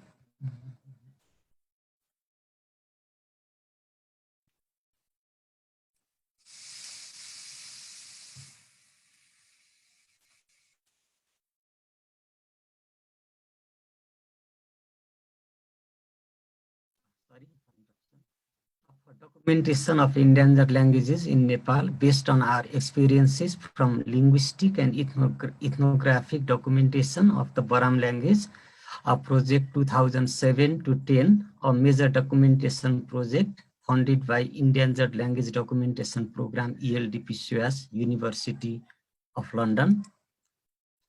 Baram is a Tibeto-Burman language spoken by a minority ethnic group of Nepal called Baram. The Baram people reside mainly more than 90% in the central southern part of the Gorkha districts along Daraudi and Budi Gandaki rivers and their tributaries in the central part of Nepal. The closest genetic affiliation of the Baram language is supposed to be with Khami, and other genetically close languages are probably Chepang and Newar. It is spoken only in 2 villages of the Gorkha district, Mailung and Danagaon. There are 9 speakers in Mailung, but they don't use the language in day-to-day conversation. In Danagaon, it is spoken in day-to-day conversation in a very limited number of domains of language use. In 2007, there were 51 speakers and 44 terminal speakers and 34 rememberers. Most of the speakers were very senior in age, and their number is decreasing. 6 of the speakers passed away within the period of 3 years.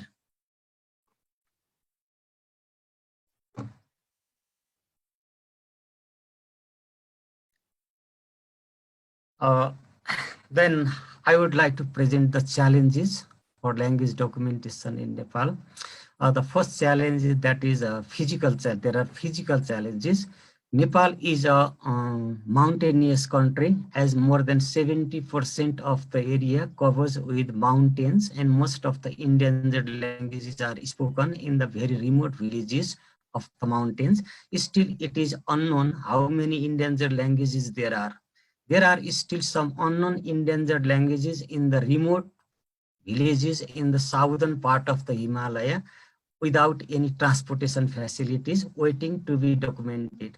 The places are so remote that it takes some weeks to reach there on foot, and you have to walk on the trails above the cliffs. If there are transportation facilities, they are with high risk. Our field was not so remote that we could get there in 2 days from Kathmandu. We had to walk for 1 day completely. Next challenges that are economic challenges. People have a number of competing requirements which they grade as primary, secondary, tertiary, and etc. The first concentration of the people are the basic requirements, and the means to fulfill the basic requirements is this money, economic aspect. When people think they are economically safe, they can think about other needs.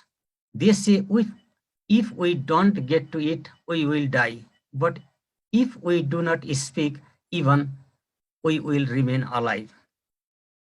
Until and unless we help them with their economy, we cannot make them understand how it is important to save a language. They are not very much worried about their language because they can communicate in lingua franca. This situation is that they will get better opportunities if they have good command in Nepali and English. Generally, they think that their children should learn the languages of wider communication so that they would get better opportunities in the future. And they discourage their children from using their own language because they think that use of their own language at home hinders the learning the other languages.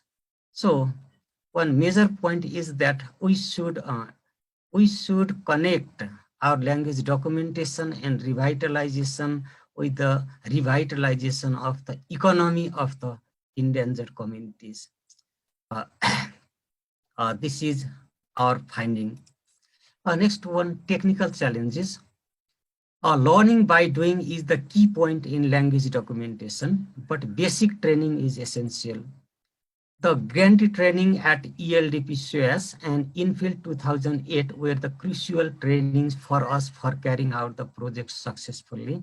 These trainings were really valuable for us. Next one, that is technical, that's equipment. The equipment purchases that we purchased from the local market do not produce or did not produce quality output, and they are not durable. We had to repair a video camera for more than 10 times, and it cost us more than the price of the camera. The audio recorder and microphone bought from Santa Barbara were very useful for us. We had to spend a lot of money on inverter and batteries because of the problem of load shedding. That is, power cut is very challenging problem in Nepal. Then earlier I had been out of contact in from this meeting because of power cut, but luckily there's the supply was continued.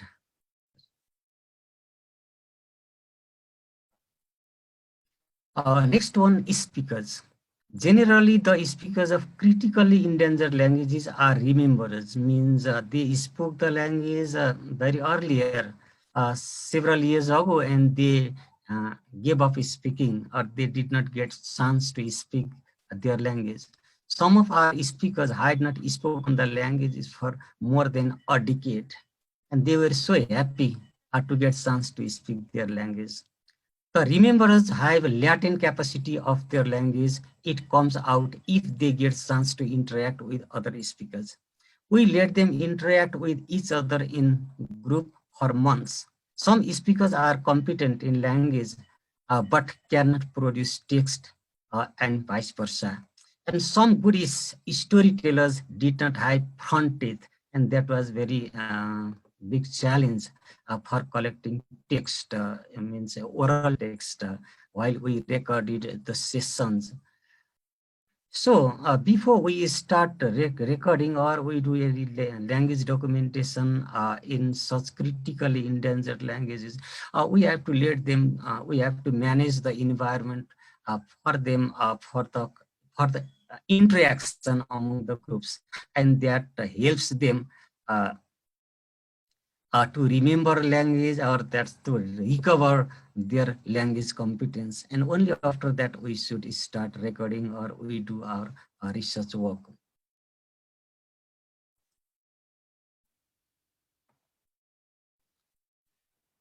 Next one, data collection. As a language is not used naturally, text collection is based on the artificially created situations. Collection of narratives is quite easier, one, but we need to make the corpus natural and balanced. So we have to record the sessions, we have to record text from varieties of domains of language use. So it is very challenging. So we collected text through role play and simulation. Next one, direct elicitation and use of stimuli. That's we have to take the help of these techniques to collect the data. Data collection and analysis should be parallel, but always not possible because they're transcribing, and there's annotation, transcription annotation is very tedious work. Then it takes much time. But if we could collect data and simultaneously we analyze the data, then it will give us good result. But if we collect the data first and later we start analysis, and there would be several challenges, it would be problematic for us. Our finding or our experience is that short but large number of sessions are better. Some people, they record sessions of hours, but that is generally in such sessions, same patterns of language that are repeated. So short sessions, but varied session, large number of sessions are suitable in the language documentation. In artificial situation, rehearsal before recording every session is necessary. Before we record, we have to try, we have to do some type of rehearsal, and that makes the recording, or that helps us to record good sessions. Analysis of the data. A phonological analysis, it is challenging because of the heavy influence of the lingua franca. Baram language, it has been very much influenced from Nepali. So it was very difficult to identify which sounds are really Baram and which are from Nepali, and it was very confusing in the beginning. Next, text analysis, we used Elan and Toolbox for text analysis. This is the template, this is the pattern of our analysis. There's annotation, and first there was utterance that was in Unicode. There's IPA Unicode, and text in Devanagari. Next one, this is word break of the text. Next one, morpheme break, and gloss in English, free translation in English, free translation in Nepali, and comment means that's comment about the use of the language, or ethnographic note, or there's a special use of the term or like that. So there's annotation. We used larger number level of annotation, so it was very difficult to annotate for us. In lexical analysis, there was a lexical item that was in Baram, IP Unicode, parts of speech, gloss in English, lexical item in Devanagari, pronunciation, parts of speech in Nepali, gloss in Nepali, and citation form. Then these are the levels of annotation in lexical analysis.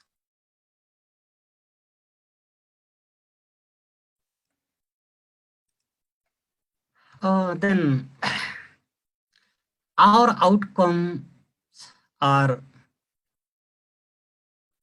all the outcomes. They have been sent to ELAR for archiving, and they are people can access from the archive. We could not establish a local archive because of technical problem, or there's a power supply and different things. But the production outcomes of our documentation program, they are in our department. Then they have given, or they have been shared with the community too. Total recording sessions, approximately 400 sessions we recorded. But all of them, those not fully annotated sessions, we did not send to ELAR that are with us. Total length 75 hours of annotation. That's no recording.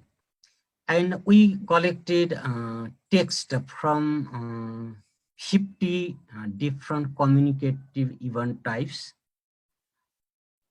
Total annotated corpus that is archived, that is 32 hours and 35 seconds. That is this corpus is fully annotated corpus. Photographs, around 700 plus photographs we have, and elicited data. Then we published ethnographic speech sketch of Baram, that is in the form of book, that is in both English and Nepali. Nepali form is a version that is published, and English version that is in archive. Next one, ethnographic documentary. We could produce a half an hour ethnographic documentary of Baram language, and that is in archive. Then we shared all of them with the community too. Sketch grammar. Sketch grammar means that we produced one grammar of Baram, and that is already published. That is available in archive. A dictionary, both print dictionary and digital dictionary we produced. And next, textbook for grade 1, 2, and 3. That's we published. And now these books are being used in the community to teach Baram in primary level education. Students are learning Baram from school in the primary level as a distinct subject. Because that is not spoken in the community, it means that it is not possible to use the language as a medium of instruction. So beginning that is with that's language as a subject. And apart from that formal situation, that's for the elder generations who don't speak Baram, there are informal classes being run in Baram in the community, and that is the ownership of all those programs that has been taken by the local government and the community themselves. Now, we presented papers in 21 national and international conferences about our achievements, and 3 papers published in 1 national and 2 international journals. So Our documentation program has produced good results, and its impact in the community also that is very positive, and it has really helped to initiate the revitalization of the language. That, as I already mentioned, that's until and unless we connect our language documentation in revitalization program with income generation, how to, that's, we should link them with income generation and this revitalization of their economic status. We can't go ahead efficiently. So we should revitalize the language and economy of the community parallelly. This is our impression for overall work of the documentation. Thank you all. Thank you.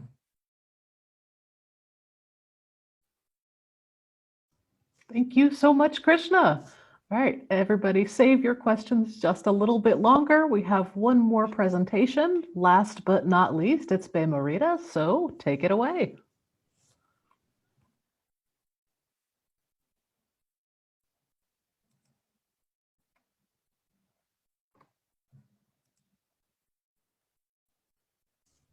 Oh, I think, Krishna, you'll have to stop sharing your screen.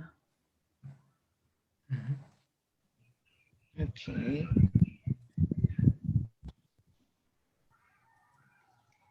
Hello. Hello.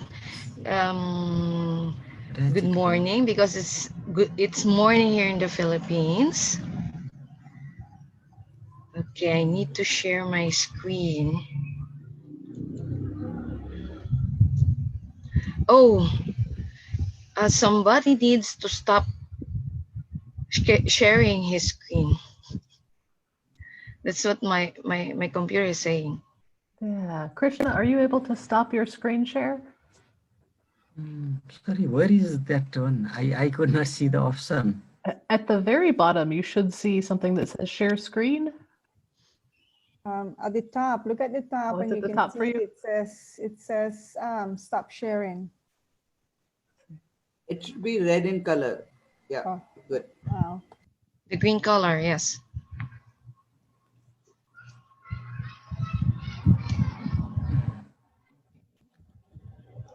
I said yes. Share.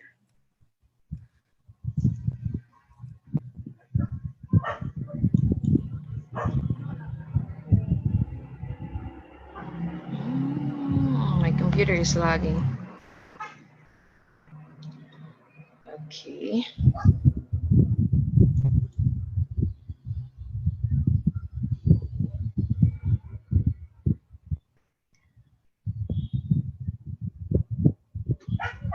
Oops. Okay, here.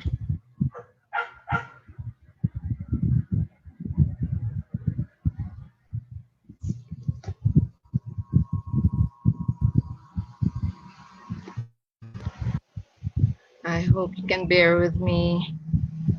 My computer is a little bit lagging right now. Okay. It may help if you turn off your self video. Sometimes Wi-Fi will let the shared screen come through then.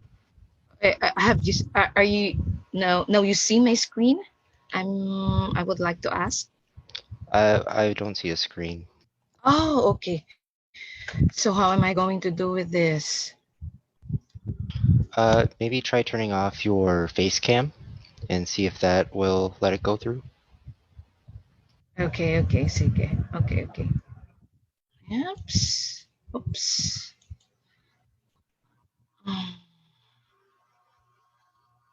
Oh, wait. How am I going to do that? Okay, there's a little bit laggy. This is the problem with technology.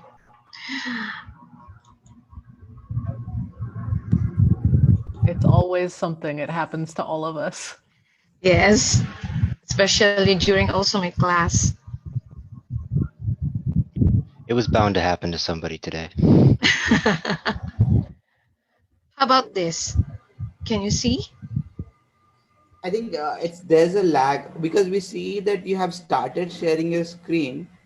Can you double So, click on the file? Maybe double click on the file. It says double okay, click okay. interface. I'm going to stop sharing first. Mm-hmm. Okay. And I'm going to stop my video. Mm-hmm. And then share screen. Mm-hmm. It's logging. Okay. Where is it? This one. And then I'm going to share. Okay. Can you see my screen now? Can you double click? No. Make it full screen Okay. maybe. So I need from the beginning of the screen.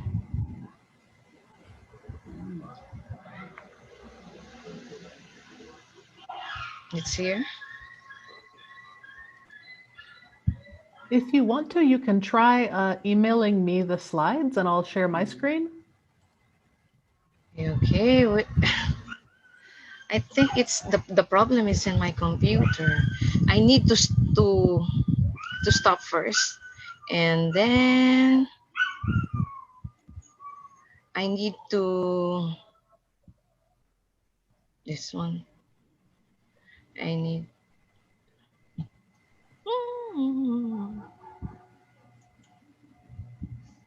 this one. Okay, there's a problem now.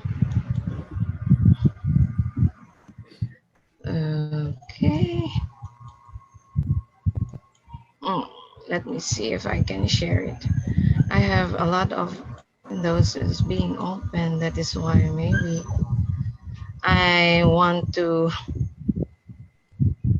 stop this one.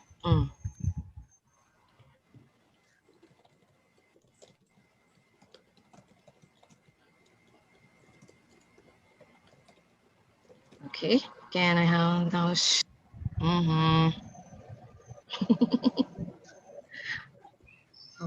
Okay, this one is share.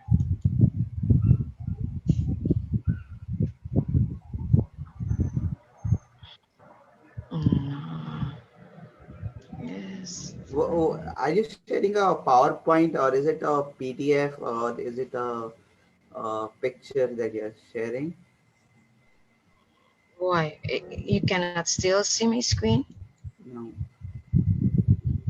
Okay, so I need to cancel this one. What happened? You can still not see my screen. How about this one? No. No. What's the problem? Okay. I need to go to my email and send Anna.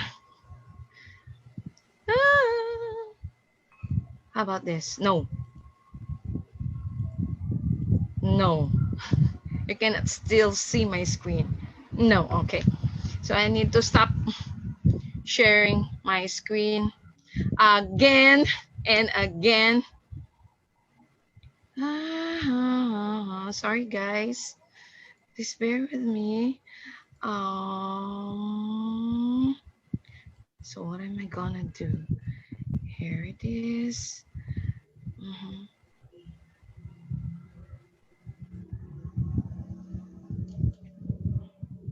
Okay, I need to close this down, go to this one, share screen. I think you should just mail Anna. I mean, that would be pretty convenient. Wait. I think there's a problem with my internet. Okay, sige. I think I'm going to share it with Anna.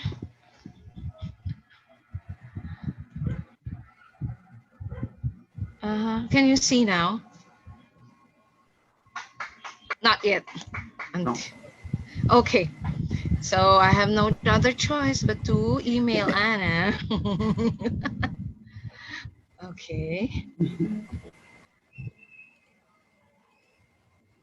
I promise I will take good care of your slides. Yes, I know. I know. Gmail.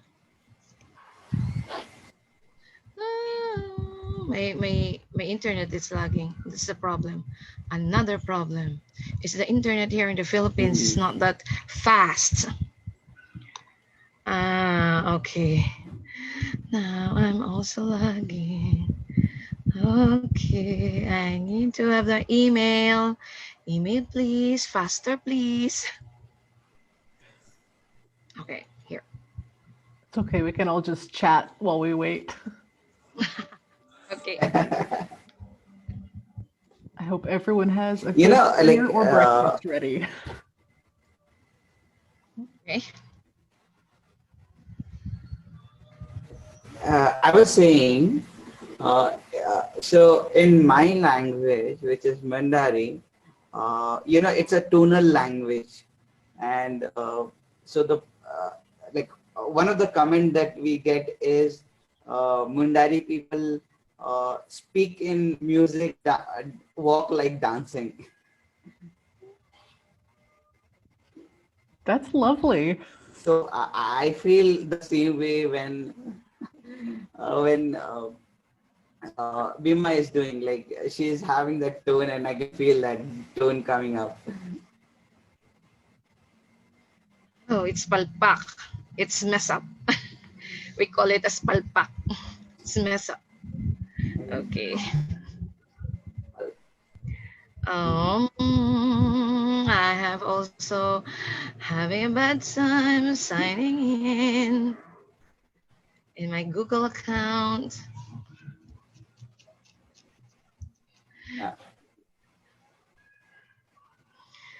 This is my first time to present a language documentation yet. Okay.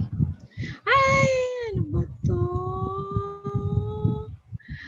Where are you? Okay. Personalize. Again. I'm sorry. There's a problem.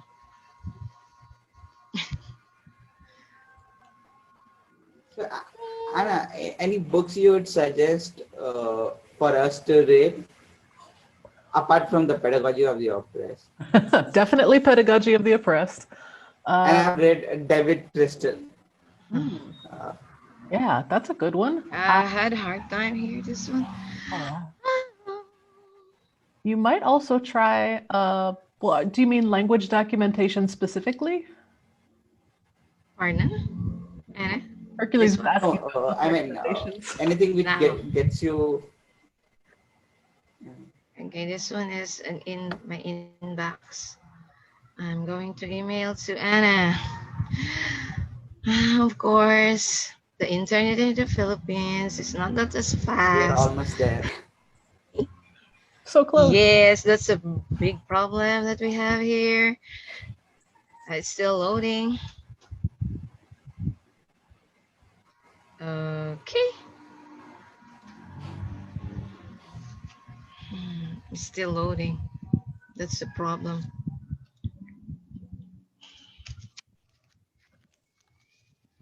Okay, now Anna here. Hi. Hercules, I like one called Dying Words by Nick Evans about language endangerment. That one's it's very easy to read, it's very engaging, and it's not too technical. So you can even recommend it to like normal people, not linguists. I'm trying to open Anna's. Okay. I need to compose another one. Compose another email, Anna. Okay. Okay. We'll just keep talking about books. Yes, Darcy, and there's linguists and then there's normal people. Okay. Since I am a little bit delayed, I would like to introduce myself. Before anything else, my name is Bemerita Gesto. I came from the Philippines. I'm a Filipina, and I am now teaching at Iloilo Science and Technology University here in the Philippines, particularly in Iloilo. Iloilo is a province here in the Philippines. Oh, wait. I still have, we need to wait for a little while for the email. Diyos ko, ang tagal. My God, it's really logging. Okay. And yes. And I am now on the twilight of my doctorate degree because I need to take up my comprehensive exam. It's supposed to be this coming March, but then because of the COVID, we will not be able to do that, of course. And I need to write also after this. I need to write also my goodness, this is really something. I need to write also my dissertation. And I was very interested with language documentation because of my PhD in applied linguistics. So by the way, my baccalaureate degree is comparative literature. And I also took up my master's degree in language teaching, particularly in English. And now I am into applied linguistics. Until now, my goodness, until now I cannot compose. Okay, my goodness, what is this? Oh, what's happening? Can I just reply to you to the last one, Anna? That works. Okay. The last email that you sent me.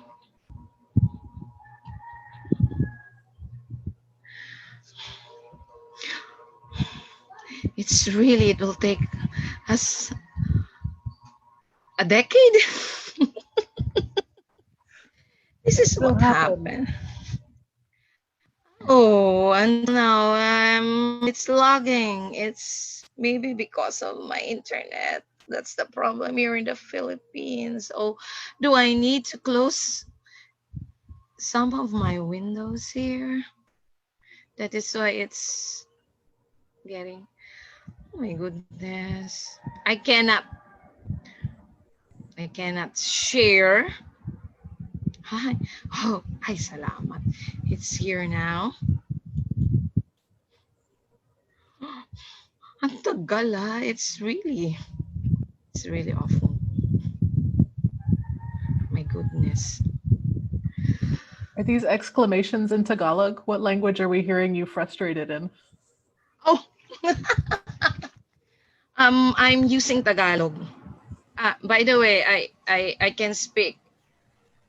We are multilingual actually. I can speak Hiligaynon, that's our native language. I can speak Tagalog as Filipino language. I can speak English, of course. I can speak Inaraya. Okay, and by the way, I am also teaching foreign languages, but the basic one, I'm teaching Japanese, and I am into studying French language. Oh my goodness, this is really something. Bakit ang tagal? Oh, that's Tagalog. Why is it? It's really decade. Talaga naman ang tagal. It take a while, you know. What I'm saying is, it really take a while for just sending an email. My goodness. Until now, I cannot compose. Bema, if it really, really doesn't work, another option would be to just record your presentation and then we'll post it after, but we'll wait a little longer. I'm hoping it will work. I'm hoping that it will work. Okay, can ay, salamat. It's here already. And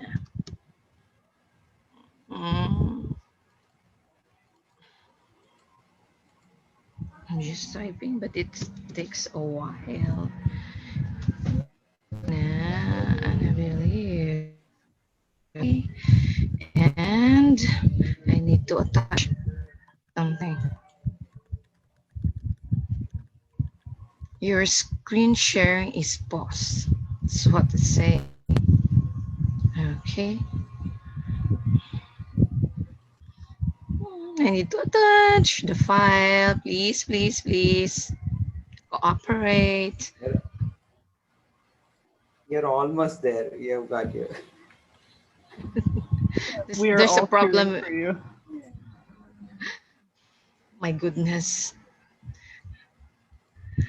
Oh, I need to attach. Please. Cooperate. Oh my goodness. Don't tell me it will take a while for you to attach my... Ugh. I'm sorry, guys. Yeah, that's actually a great question, Marisol. Maybe we can do questions for the first few presenters. Okay, while okay, we wait okay. for it to send. So, questions for any of our other presenters?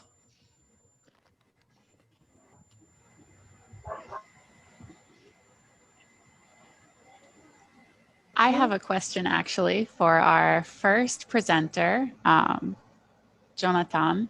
So first of all, very cool work that you've been doing. And you were talking at the end about all of these revitalization materials that you've been working on. And I was wondering, what kind of material have you found to be the most effective? And what materials are you planning on making in the future in the continuation of your work?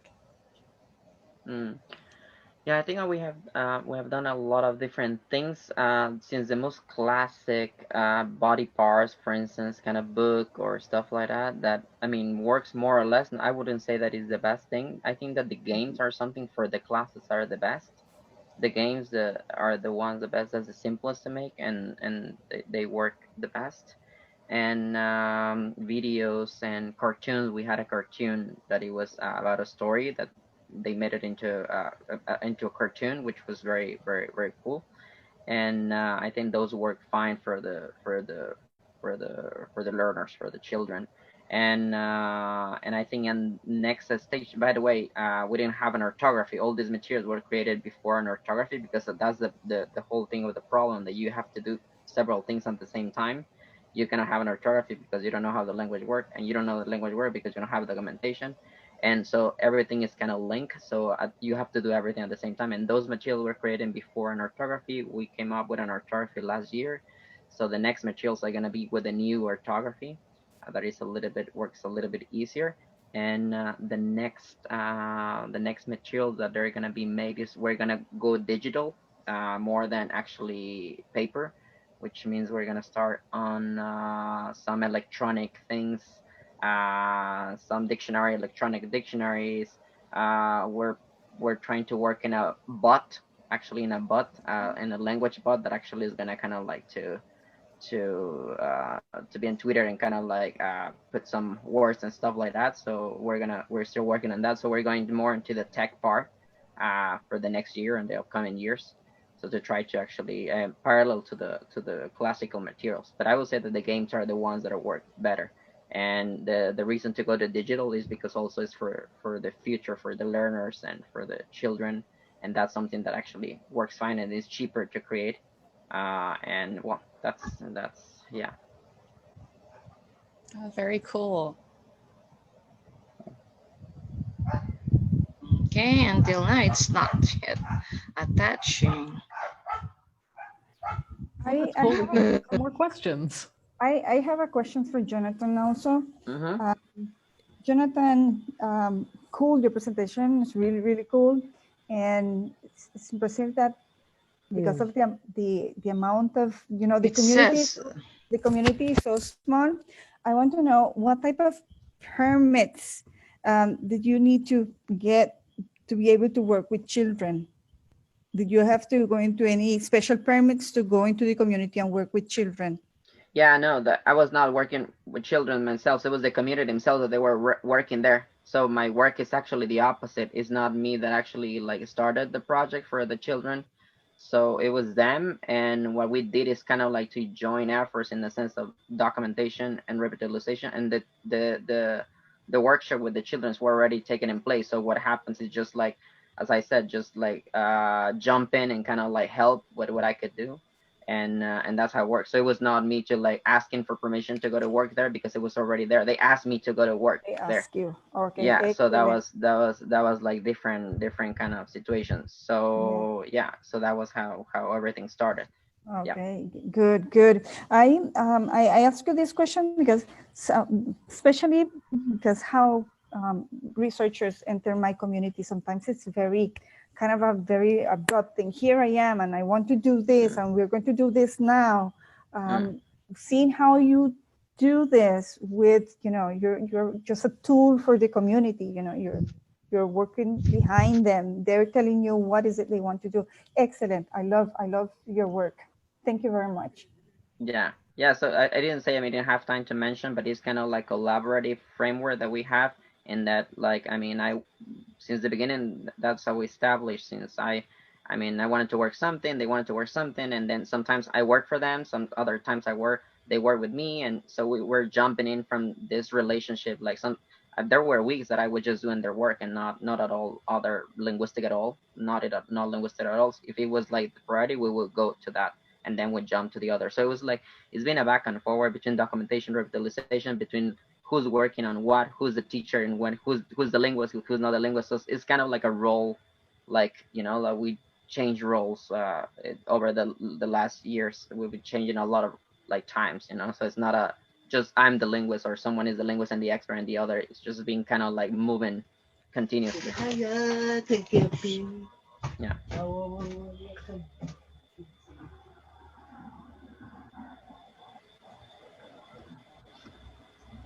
No one have any more question? I have a question for Krishna. Is he still here? Krishna, is he here? Are you here? I think so. He's still just muted. Is still muted? Okay, the question for Krishna is, you see, it's an amazing amount of work that you did, an amazing amount of work, and when you presented your last slides where, you know, how you do the transcriptions and what type of information and how you order that information, I would like to know how much time from the beginning of the project to papers ready for publication or papers ready for those international conference, how much time did that take? Thank you for question. Then our project period was 3 years, and there was 6-month extension. Then during we had a team. Then we had 2 heads, and we were 2 main researchers and 3 research assistants, and we worked in a team, and it took a lot of time for transcription and for all those things. But we worked for days and nights in the field. We would be working for that till 12 or 1 in the evening. Sometimes because of that noise or disturbances, we try to record at night too. Then at that time we worked very hard and we spent a lot of time. Then it had been possible.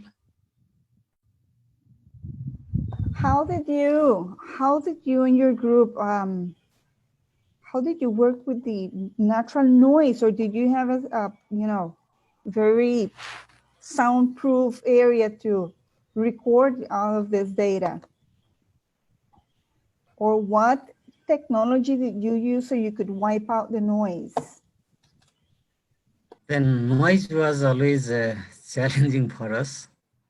Then in another time, we are not very much careful about that noise, but while we start recording and we hear the noise in the in that earphone, then we perceive, we hear the noise from everywhere. And sometimes we realize that we felt that all those people or all those things, they noticed that we are going to record and they started making noise. But we tried to minimize it. That's making noise zero, that is impossible in recording and language documentation. Some of the recordings we made in the field, then in the houses of the community people. Then we had quality audio recorder and quality there's a microphone that were good for us, and that help us to reduce that noise. Then while that's we recorded noise, we hung that's several the cloths or like that other things on the wall, and we did very much to reduce the noise. Then we try to escape the noise by time. Sometimes we record it in the morning, sometimes at night. Then but we could not reduce the noise at all, but we try to minimize it. Thank you very much. Thank you very much. And I hope, Anna, you can share, you know, the emails of everyone here so we can keep in contact, because it's, I think the work that they're doing is fantastic, and we can definitely help each other. We can definitely help each other. Some of the slides that you guys have presented here is like, you know, I'm here taking notes, like, yes, taking notes, like, yes, this would work, this would work. So thank you very much, and hopefully we can communicate, you know, we can keep in communication. Yeah, I have some Elan files also that I can share with you. Awesome. Yeah, for all of the presenters, yes, if after this you would like to email me your slides, if you're willing to share those, and your email address, we will circulate those to everybody who was here. If you're willing to take questions, I will share your email address. Yeah. Other questions? Oh my goodness, I cannot. How's it coming, Bema? Maybe you can just speak it up. It says it's a stable internet because of the table of the unstable internet. That's what it says. Okay, but let me try to share if I can share. Or I think there's a problem, a lot of problem.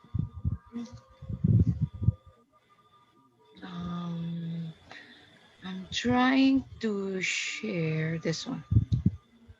If I can share this one.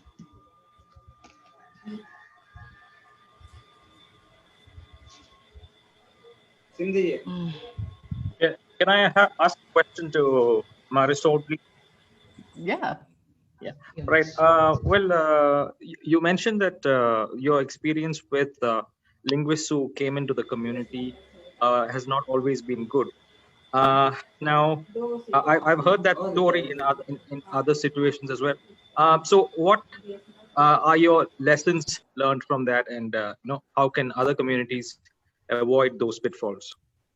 I think that one of my slides had, I think was the last slide, say insertion in the community, and how we need to spend some time with the community before trying to gather any type of data. They need to know who we are, why we're there, and we need to understand, as I said before, some of their cultural patterns before we can even attempt to try to ask them for, you know, their language and try to collect data. And that is one thing that, again, because of money and because of time, sometimes we walk into communities with very short amount of time and we want to do a lot of work. However, we need to factor into our research equation that we need to, that the community need to know who we are and understand what is it we're doing there. We need to adjust our agenda to them. So I think anytime we are planning to go into a community, and if we are not part of the community, we need to spend some time with them before. In my community, since some of the papers, I think one of the oldest papers that I used was a PhD dissertation in 1958 in a description of the culture. And that person didn't have any problem because that person moved into the community and was living within the community and learn everything around it. So when you read his papers, when you read his dissertation, you feel that he is a member of the community. Now, when you read some other papers, you can see very clearly that the agenda is not that one. It's, a description of the community from the outside, and that bothers the community a lot. I think even if we cannot stay for long periods of time with the community need to know what is it we're going to do with their data, and we have to give back to the community. We need to give back to the community. We need to realize that when we collect data, the data belongs to the community, not to us. It belongs to the community. I can say that in my community, there's so much data that have been collected that when you go now into the community, they're already tired. They're like, oh, here comes another one. Here comes another one.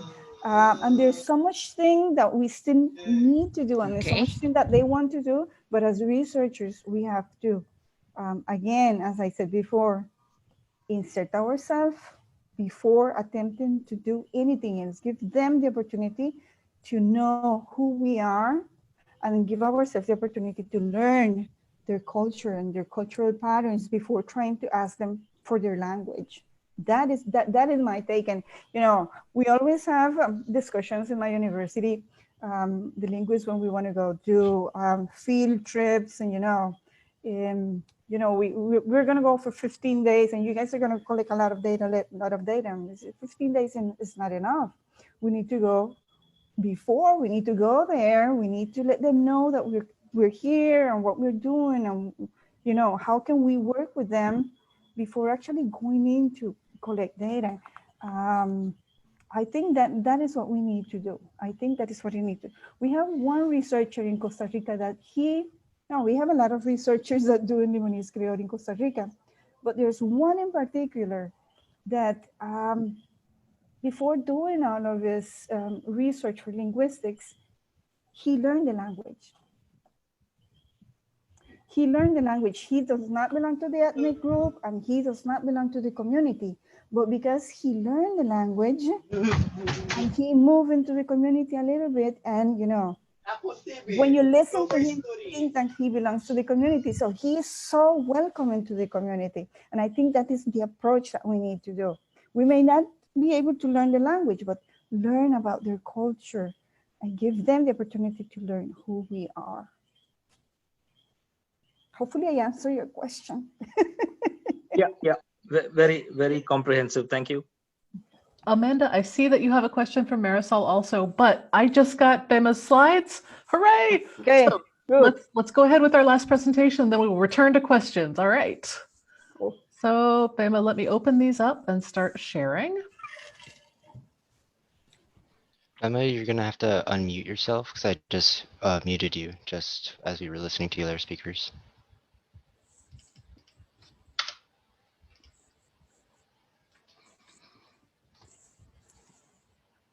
If she heard that.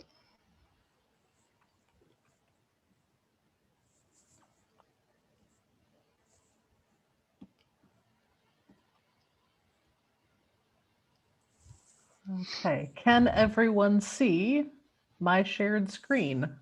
Yep. Yay, all right, hurrah. So, I've asked Bema to unmute. Hopefully, she will begin presenting. So I'm mute. You're here. All right, perfect. Yay! So perfect.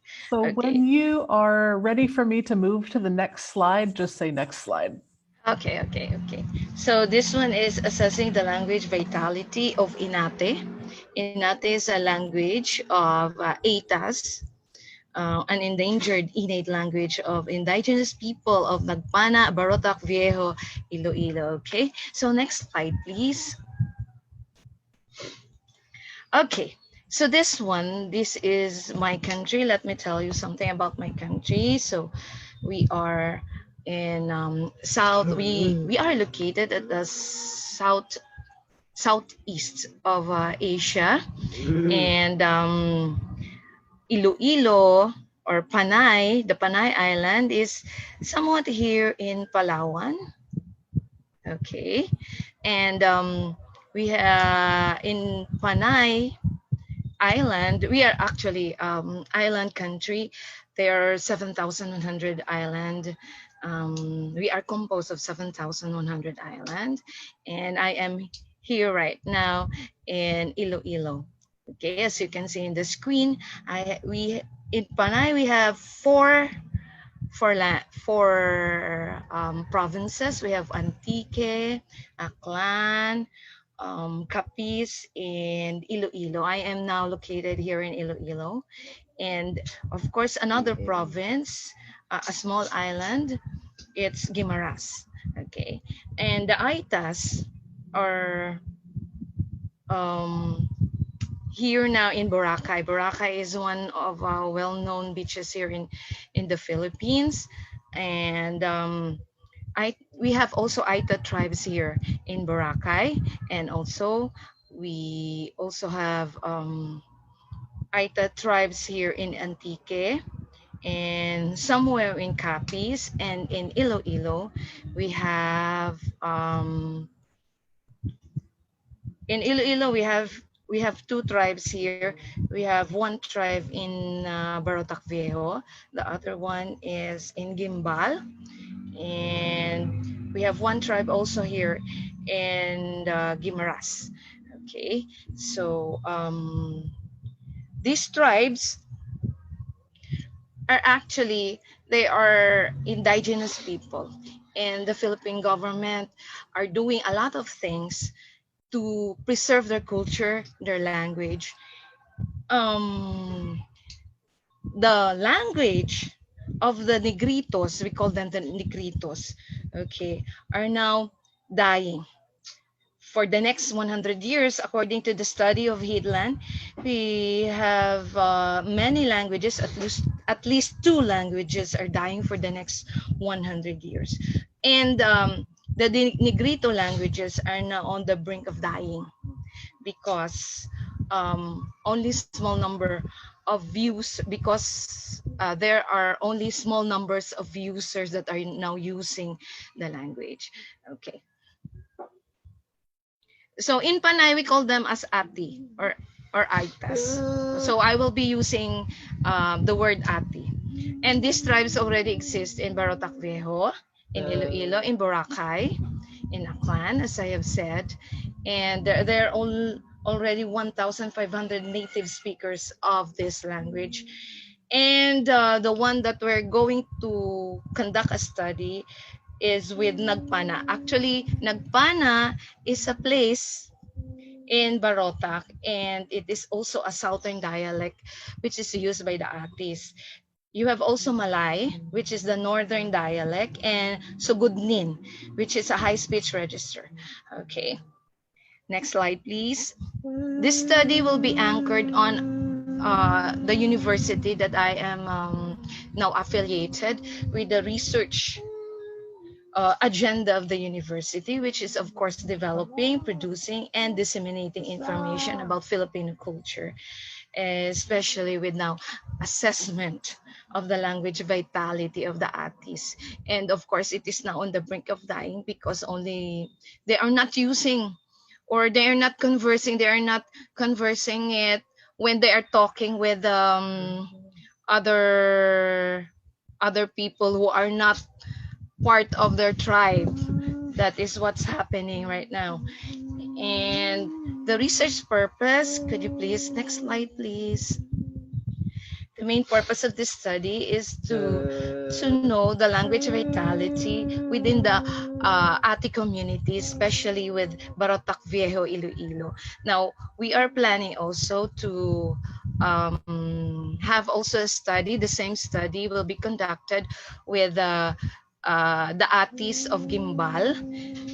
Maybe in the near future, we're going to conduct a study with the Atis of Boracay, in Boracay Island, of course, and in Guimaras. Okay. So this is just my first time to be documenting, doing a study about language documentation. Actually, this is just a baseline of NCIP, which is the National Commission for Indigenous People. It is this commission is made by the Philippine government to preserve the language and the culture of these indigenous people. Okay, so next slide, please. Sorry, the previous slide, please. Okay. Oh, okay, I've already explained the research purpose. Next slide, please. So this will be the research questions. We are going to know what will be the level of the language vitality of Inate among the Ati community. And we would like to know also if there is a significant difference in the level of innate speakers among Ati community. And we are using the independent variables such as sex and age. Why? Because we found out that sometimes male would rather use a certain language while they are talking with other people in a certain community or a certain society. And of course, age, because we want to know whether the younger generation is still using the language. Okay, and of course the problems that they are encountered in preserving their Inate language and the activities to preserve the Inate language. Excuse me. Okay, next slide, please. Okay, so this would be the hypothesis. There is no significant difference in the level of innate speakers among Ati community then when they are grouped according to sex, and there is no significant difference. Of course, these are hypotheses of a study. Okay, next slide, please. So the methodology of the study will be, we're going to employ a mixed version of quantitative data, quantitative study, I mean, and qualitative study. We're going to collect first the quantitative data, and then we're going to have an interview and group discussion. And we're going to utilize the mean, percentage, and standard deviation to analyze the quantitative data. Okay, next slide, please. Okay, so we're going to require 3 primary instruments. We have the survey questionnaire, then the focus group discussion, and then the interview with questions to find out what are their problems and what activities that they're doing in order to preserve their language. Okay, next slide, please. So this would be the major activities. The first is we're going to revisit the research sites, but as of now we cannot do that because of the COVID-19. We are planning to have that this coming month. That will be next year, January, and then we're going to process for the permit to study, to conduct the study. Actually, we are now doing that ahead of the study. And the memorandum of agreement between us as the researchers and the tribes chieftains and the tribes people. And after that, we're going to determine the participants. We're going to select. Then it will be followed by orientation of the participants regarding the study. We need to explain it to them because some participants are hesitant to cooperate with us, especially when it comes to teaching their language. That's the problem. And of course, the second and the third month will be the survey. We're going to conduct the survey. The fourth and the fifth will be the focus group discussion and the in-depth interview, and of course data analysis and interpretation. And the final in the 6th month will be the preparation of the final output. And next slide, please. The expected outputs will be, of course, we will be able to have a data, I mean, in terms of the usage. And of course, we want to know the attitude of the users towards their language. And of course, the results will be able to support that Inate language is a dying language. By the way, this would be a baseline data. This study will be the baseline data for the National Commission for Indigenous People. And this National Commission for Indigenous People is planning to put up a language school, which is specifically for the ATAS. Okay. Okay, next slide, please.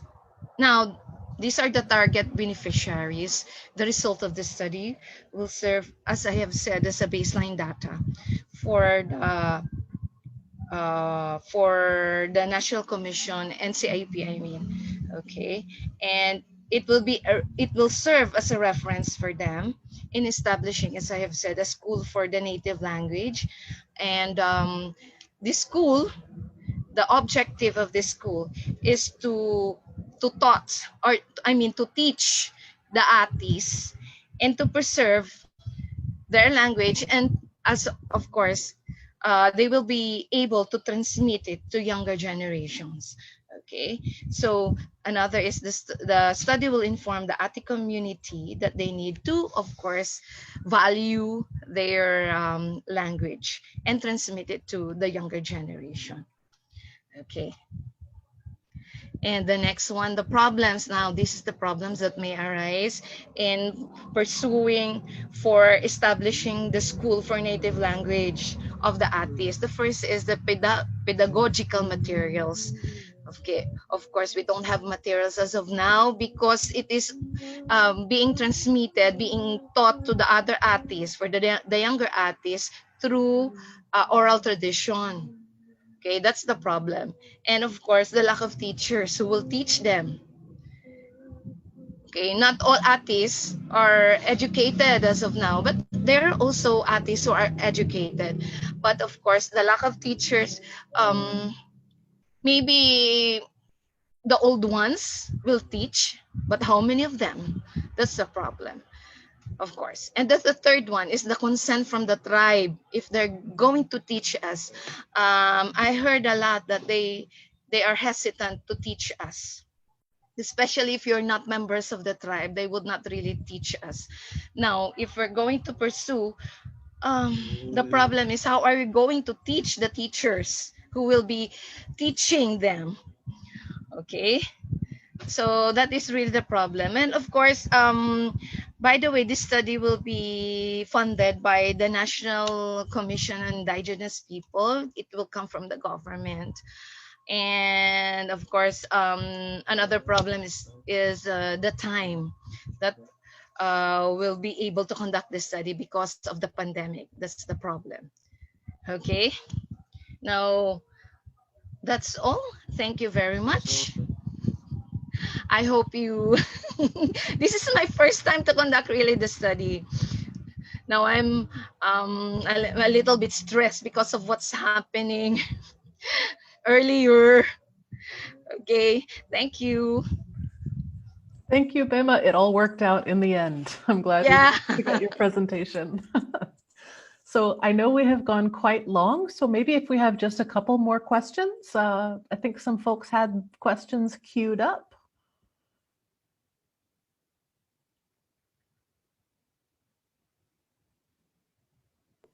Amanda, I think you had a question right before we went to Bima. Yes, thank you very much. It's for Marisol, my question. And first of all, I completely agree with what she just mentioned before, with her last intervention that she made. I really think it's how we have to approach our work. But it is also true that I have found that this narrative has been already like very well taken by some academics, and they know how to play with it. And this is very unfortunate. So because this is a long-term work. So people are really like learning how to put things in certain place and say things.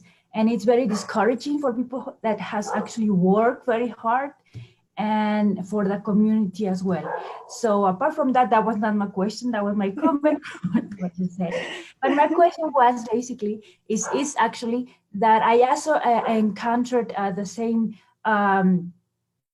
issues. I don't know, I don't remember how you put it down, about how people can access more easily to their data.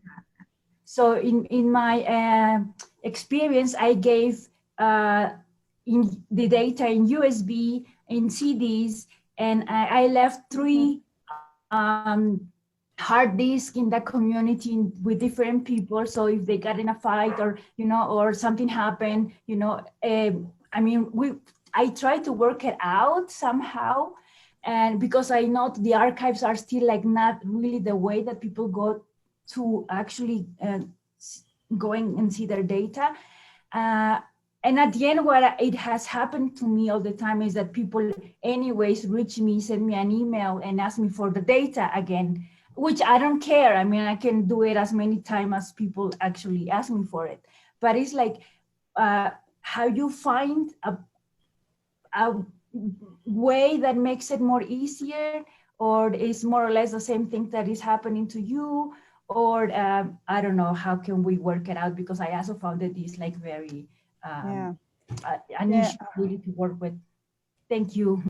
Yeah, I think, well, we have the same type of problem, and you're completely right into that. A lot of linguists walk into the communities knowing and managing that narrative. Unfortunately, for researchers that belongs to the community, and we don't have money to give out, but some of these researchers come in with a lot of money, and they offer dollars, big sums of money to the community. And so when you come into the community to do work, some people would ask, how much are you going to pay me? How much are you going to pay me? So we have to revisit the idea. I'm like, okay, I belong to the community and I don't really have money. And how can you put a price on your language? And when we have that conversation, something we have spent many days having that conversation. How can anyone put a price on my language? How much does my language cost? So when we have that conversation, I think people are talking about it now, because yes, we had some linguists that came in and had a lot of money and gave out the money, or buy some rum and gave it to the community. And here I come, a member of the community, poor as hell, saying thank you. But we had the conversation. Now, how to give back the data, to what we did with the data and how to give it back to the community. I have done what you did in, my master thesis, my PhD dissertation, make many copies and take it back to the community. The data, because, when we collect all of this data. We offer them privacy and things like this. So giving out to individual people, it's kind of difficult. But if we had one place when we had all of the information and they can get that information, it would be perfect. And for us is the municipal library. Is the municipal library. And I think we could do a better job in getting all the work that have been done on the language and the culture into that municipal library. Not only that, I think that we can have some type of open database where we can deposit this information and where they, the community, can actively participate and add data, How is this going to happen? We're still working on it. We're still working on it. One of the issues is that we don't have any money right now, and especially with COVID, we have no money. We have no money, and even when the community is willing to help, well, that is not how I should say it, because they're not helping me, they're helping themselves. Even when the community want to do this, now with all of this crisis, it's on a halt. It's on a halt. But I think there are many ways to do this. I think an important thing is that the communication, the community is communicating. There's competent communication. We're talking about the issues. Technology is in the palm of our hands, and we call fulanito this and this and this and the other. And we're working on it. We're working on it. It's definitely way better now, and they're a lot more aware, and they're a lot more proud, and that attitude that was covered into loving their language is all over the place now. And I think just by talking about it is make a big change.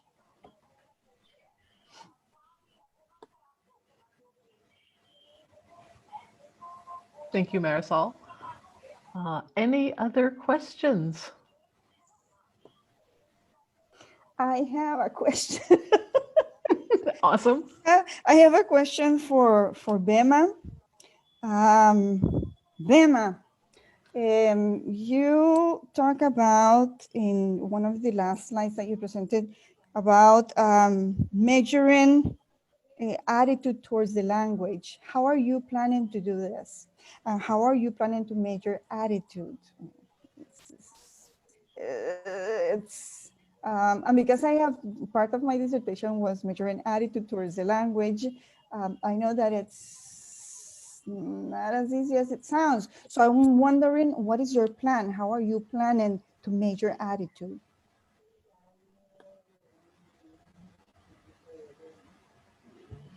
Oh, Bima, you're muted.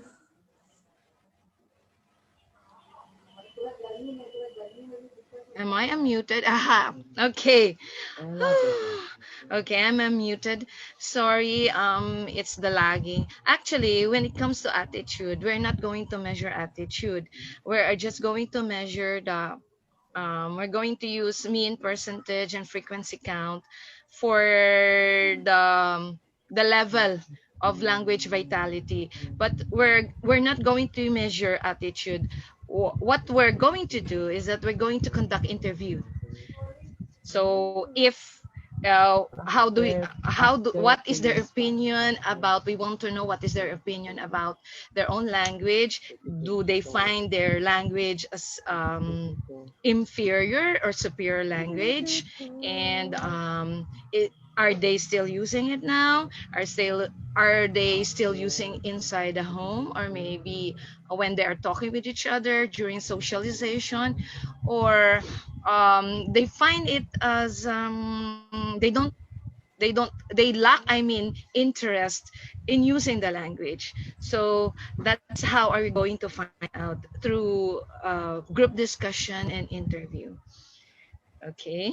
And of course, we would like to find out the activities that they're doing, and in preserving, as I have said, preserving their language, and are still there, if they are still what do you call this, using it, are still teaching that to the new the new generation, etc., etc. Okay. Thank you. Thank you. Okay, thank you. Thank you, Bema. Dennis, I think you have been patiently waiting for a minute. Yeah, hello everyone from Sweden. I firstly wanted to thank everyone for their presentation, and I just wanted to make a small comparison to my country after listening to Bema's presentation on her people's survey. Something which the minorities in Sweden are discussing is that how could we actually see that the measures being taken by the government are actually impacting, you know, the numbers of speakers within the minority communities if we can't measure the increase of speakers by figures or statistics? Because in Sweden, collecting data or statistics about minorities or languages is prohibited after the Second World War. And then we have the situation that the government says that no additional measurements are needed to be taken for the minority communities because the actual situation is it's enough. And this is something I thought about when I listened to the last presentation. How important service could be to measure the increased amount of speakers within the community and see if the measures actually do make an impact. So thank you for that inspiration. Thank you, Dennis. I had no idea that it was illegal to conduct that type of research in Sweden. That is so interesting. I will have to read more about that. Oh, really? Wow. I would like to add something. You know, the government, the Philippine government has done a lot for the indigenous people here in the Philippines. And one of them is preserving their culture and, of course, preserving also their land. And of course, by preserving their culture, we will be also be part of preserving their language. And so the government has really given us funds to do that. The problem is only the researchers and of course the cooperation of these users of this language. And as of now, the language that is really dying here in the Philippines is one of them is that the language of the Negritos or the Aitas. And so we would like to do something to do our part to preserve this language, to document this language as researchers. And thank you very much for the University of Hawaii for taking this initial step to do that. Okay, thank you very much.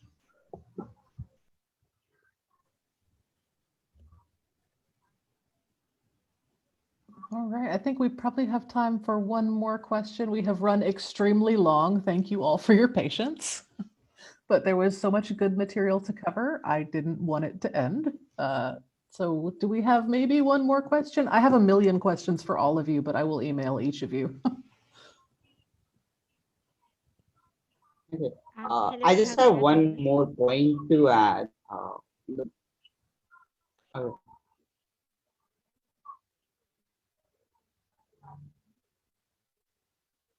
Hello? Yeah, we can hear you.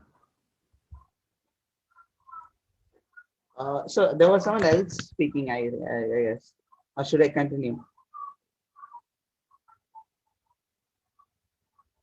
Okay. So I was saying this question of going to the community and working from the community. What is my observation is if you go to the community with something that they can use on a very daily basis, not something which the outcome of which will be in the bookshelves or in some archive, then people will not be interested. But if you go to community and you take something with yourself, let's say you do your homework and go to them and give them something which they can work on a very daily life. It can be as simple as a playbook or dictionaries. just few words, give it to them, that teach it to your next generation. People will be really interested. That's the way I have been using, and that really works out for me, because I read it somewhere that people are more interested in language revitalization rather than conservation. And what a research or a thesis does, it works. It is mainly aimed toward conservation. You do some research and later on put it in the archive. You don't even bother. People don't bother to make use of the outcome. But when your aim is to revitalize, then maybe you'll not be looking at the language or the community from a research perspective, but it will be looking at from a strategic point of view. Your goal will be not to find something, but to how to utilize the existing findings that is already there to make it more known to the normal people. That's one thing. And one more really interesting observation that I had, like as I told, in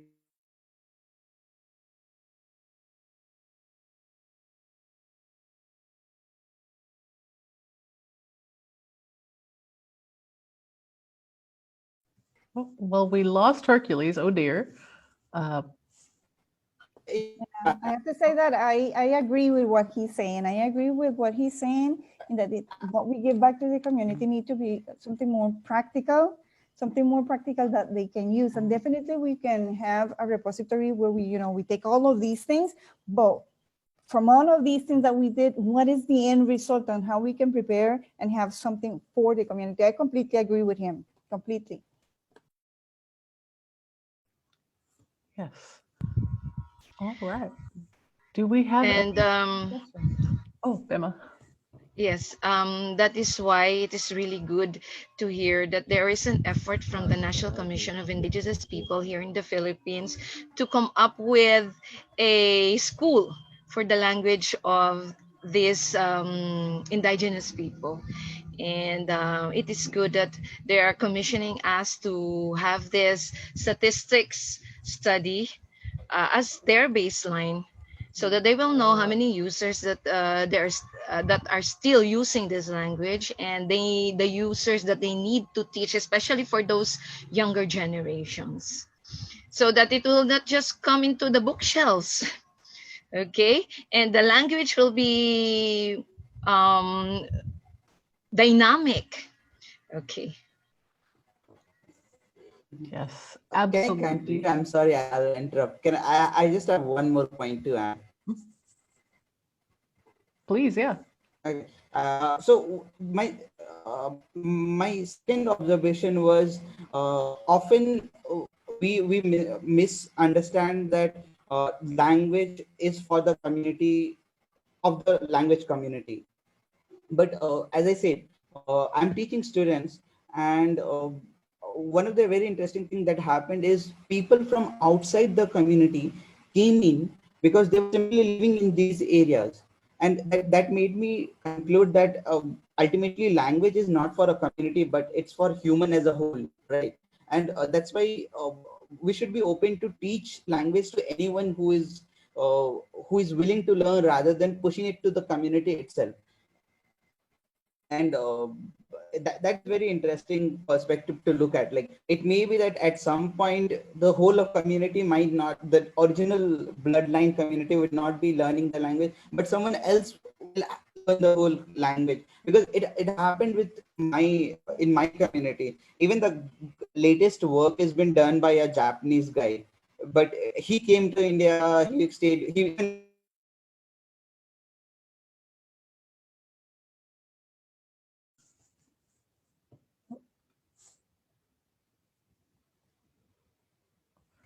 I made my mind. I made my. Well, this has been absolutely wonderful. Thank you all so much for coming at whatever time it is where you are. I will post the video of this session in the Facebook group. And all the presenters, if you could send your slides to me by email, I'll also share those in the group. That would be wonderful. And if you are willing to share your email address with everyone else, send that along as well, and I will post a list of all the presenters and their contact info. I am so happy that you all could come. This has been more amazing than I even expected. I learned so much. I think we all did. And I'm looking forward to continuing the discussion in future sessions of the webinar. So thank you all, especially the presenters. Thank you for preparing these talks to share your work with us. It's been amazing. And I hope you all have a really great night or day or afternoon, whatever it is where you are. Actually, it's lunchtime here in the Philippines. And if the study would push through and we will be able to push through with the study, I'm very willing to share also the result of this study. Perfect. All right, everyone, wishing you good health and good days and nights, and we'll talk again soon. Take care, everyone. Thank you, everyone. Bye. Thanks for coming. All right.